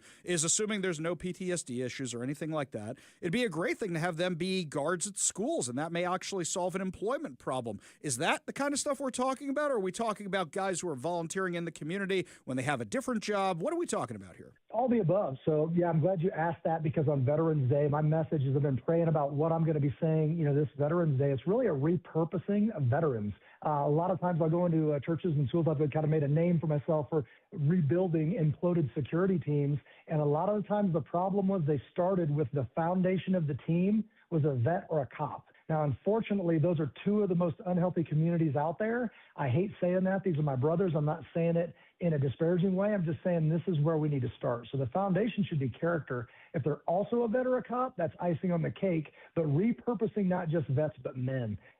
Saying, and women, you're invited, but I'm called clearly to talk to men about this. It's like, whose job is to protect your family? It's yours. It's my job to protect my kids. So I can delegate that if there's trusted individuals, but it is my job. So sometimes that means me personally. Yeah, I hear exactly what you're saying. It seems to be the people at my synagogue who step up are always the most committed ones. And in fact, I think maybe one of them is a vet. The majority of them are not. So going forward, are you saying that people just got to take ownership and step up? Is that really what you're looking for? Full character kind of stuff rather than what their past experience was, and we can train it into them? Absolutely. I tell people, if you send me character, this other stuff's pretty easy. It doesn't mean everybody can do it. It just means there's mechanisms to show who's going to be successful. So I would say, show me. And it's tied to all of this. People are like, well, I want to protect my family. I would say, from what? Because if somebody asked me that, I would say destruction. And then I would say, in order, spiritual, mental, then physical. Now, you came to me for physical. I physically want to protect my kids from destruction. And I would say that's a thing, and it could become immediate in an emergency, but it's the third thing. Spiritually, where are you going to go when you die? If they don't know that, what are we even doing here? Mentally, if you're a crazy person, you can't raise healthy kids. And yes, thirdly is physical. It is your job to step up and say, to get to my kids, you got to go through me. That whole message has to come home right now, and vets could lead it. Jimmy, tell me about your organization, Able Shepherd. What do you guys do? So Able Shepherd, it worked backwards. So I thought it was going to be, I'm going to help police be more effective at this. The rise in church security and school security, we need to do that. I'm a father of 4 amazing school-age kids, so I have skin in the game. But even if I didn't, I love all kids. So I wanted them to just be a little more effective and say, if I came in and said, show me. Like, are you good with a gun? I feel like I'm pretty good. It's not a feeling, it's a standard. Are you any good? Can you do this tactically and not shoot my daughter? And if you can't prove it, you don't get a gun. And that's just respectfully, that's the deal. And then I would dabble with some citizens. It worked backwards. Dad and Grandpa walked in the front door, and that's what built the business. And then security teams got wind of it. Now, law enforcement and SWAT teams are coming from all over the nation because they're like, it's doing it right, and it's built on a foundation. So it's not going to change. He won't be wrong because the foundation is a Christ-centered foundation. Jimmy, in the last few minutes we have with you, talk to me about veterans who come home from the battlefield and what options are available to them, because the way I was brought up, you treat veterans with respect, you offer them whatever you can, but it seems like in so many cases we're failing our veterans. Where did we go wrong? Yeah, I think that we started, saying lies, repeating lies, not knowing the truth can't set you free. So if somebody's saying things like I went on, the Huckabee show, when everybody was saying, hey, Grandpa served in Afghanistan and died for nothing. I'm like, that's not true. There was honor in his service that can be passed down throughout his legacy. Stop saying that garbage. If you serve this country, you served honorably, right? So there's honor in, if you got a honorable discharge, you get to keep that honor. But that step that they took, like I took that oath for life. I didn't take it for active duty. I'm more active now than I've ever been. So everything I do is active duty service for this nation. This is how I shepherd. I'm going, you're invited. We need that step you took a long time ago. I need you to take it again, but in our local communities, and it's awesome. Your life's an action adventure. You need to be reminded of that and get back into active duty for your nation. Jimmy Graham, CEO of Able Shepherd, thank you so much for joining us this week to talk about Veterans Day. Really do appreciate it. And thank you so much for all your efforts to keep all of us safe in our communities. Very welcome. It's an honor. Thanks for having me. So tomorrow is going to be a special programming episode where we have a lot of stuff we're doing specifically for Veterans Day. Mike was actually going back through the records and realized that last year I didn't talk about Veterans Day as often as I should have. We talked about going to the parade, and that was about it. And we really dropped the ball on that. I'm actually taking the fall for that one. I'm taking the blame for that one, that we dropped the ball on mentioning Veterans Day as much as we should have. So tomorrow we have a whole bunch of very special interviews. We have people who are part of the Trump administration. We have people who do a lot of nonprofit work with veterans. We have a very jam-packed show for you tomorrow because being part of that community and supporting our veterans is something that means a lot to me. It means a lot to me. And also, we want to make sure to make a clear distinction between Veterans Day and Memorial Day. Unfortunately, too many people get them too confused. And we want to make sure to be like, we are here for our veterans. We want to do everything we can to appreciate our veterans. So we're going to have that day tomorrow. And we're going to have some special programming on the show tomorrow specifically for Veterans Day. Specifically for Veterans Day. We're going to make sure to have that tomorrow. So make sure you're listening from 3 to 6 p.m. every single weekday right here on Talk Radio 570 KVI. Also, make sure you download the KVI app. And, of course, subscribe to us on whatever your preferred podcast platform is, so that way you never miss a minute of the show. Also, don't forget to subscribe to social media accounts so you can see late-breaking news even when we're not on air. Ari Hoffman Official on Facebook and Instagram, The Hofffather over on Twitter. Only good news to wrap up the show. Good news headlines put a smile on your face heading into the weekend. You're listening to The Ari Hoffman Show on Talk Radio 570 KVI.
Only good news to wrap up another amazing episode of the Ari Hoffman Show right here on Talk Radio 570 KVI. And believe it or not, it's a Monday, not a Friday. Of course, I say weekend. If wishing made it so that we were heading into the weekend already. But no, it's the most Monday of Mondays around here. I will say that, especially when you get back the election results we got back today. But we're keeping it with the good news.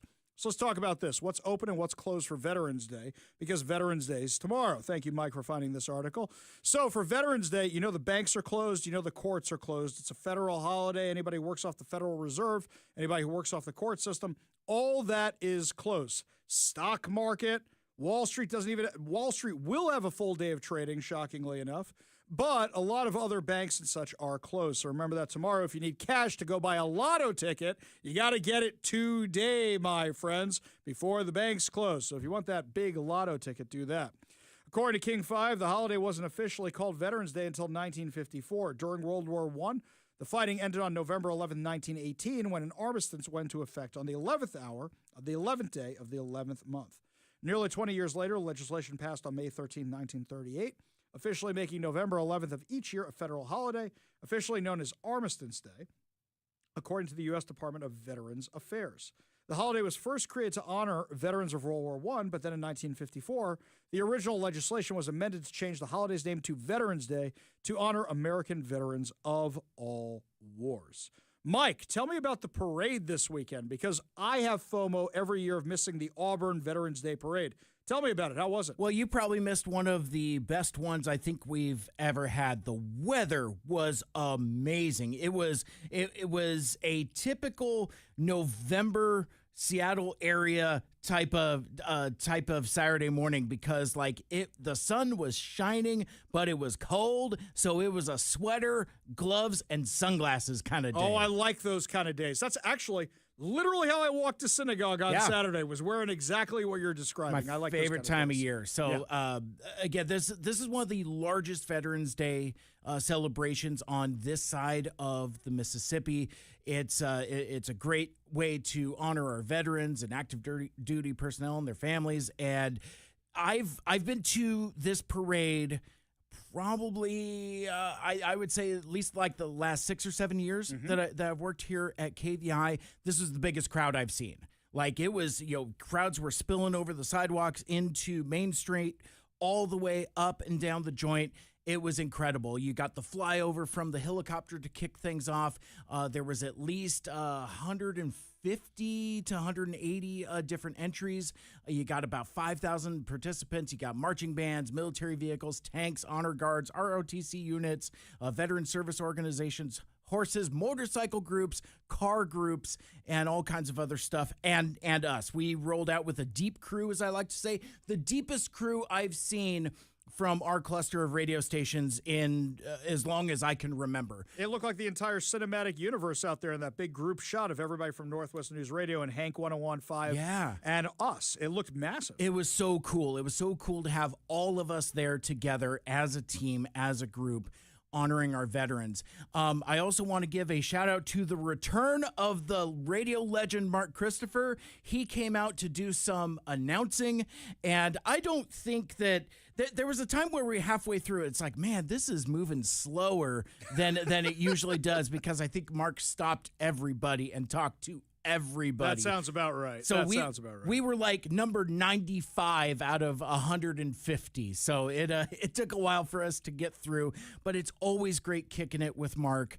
And it was just, again, an incredible turnout. One thing we did that was really, really cool this year, and I want to give it up to Brittany, our promotions coordinator, who came up with this idea of doing postcards for veterans. And that was a scene that was really popping at the booth. You had, from the news, you had Denise Whitaker and Marina Rockager basically out there like carny barking, saying like, cards for the vets, cards for our soldiers and all that stuff. So we collected over 100 individual cards that Brittany is going to hand over to the SeaTac USO for distribution to the troops. And it was just a great day. There was a permitted hot dog establishment across from permitted one with the faces and everything. I love And it's it, like there yeah. was like a food truck with selling pizzas, and you got the kettle corn guy as well. So it smelled great. Like if you were down there, Ari, you'd be like, "This place smells great." But no, it's just a great environment, and what an incredible tribute to our veterans. And I will remind folks before we get out of here, it's Veterans Day tomorrow. It's not Memorial Day tomorrow. Right. I sometimes get a peeve about folks that conflate those. I mean, sure, we can honor our service members who made the ultimate sacrifice, but Veterans Day is for the folks who chose to serve and are still here. So just from Big Mike himself, the mayor of the Big Mike Militia and the mayor of the parade, the Big Mike Militia was out in force, Ari. I love it. I was I love not it. prepared for people going like, honka honka, Big Mike, and people just yelled Mike. Like it was like the support was like. I mean, again, I had never seen this many people come out for us at the parade, but. KVI Nation, Ari's Army, the Big Mike Militia. Just think of that. If you know somebody in your orbit, thank them for their service. Absolutely. I'll say also, if you missed the parade, Como News actually streamed the entire thing, and the video's there. So I actually went and watched it, looking for you guys. That was a long parade. There was a lot going on there. I did find you guys. But actually, the best pictures I saw from the event are over on Mike's social media accounts, which you can see if you want to check all those out. Good stuff over there. Really appreciate all our veterans. Remember, tomorrow there's special Veterans Day programming that Mike and I have put together for all of you to enjoy to honor our veterans. That's going to do it for us today. But fear not, my friends, we'll be back with that special programming tomorrow, plus more insane stories and more exciting guests. You've been listening to The Ari Hoffman Show on Talk Radio 570 KVI.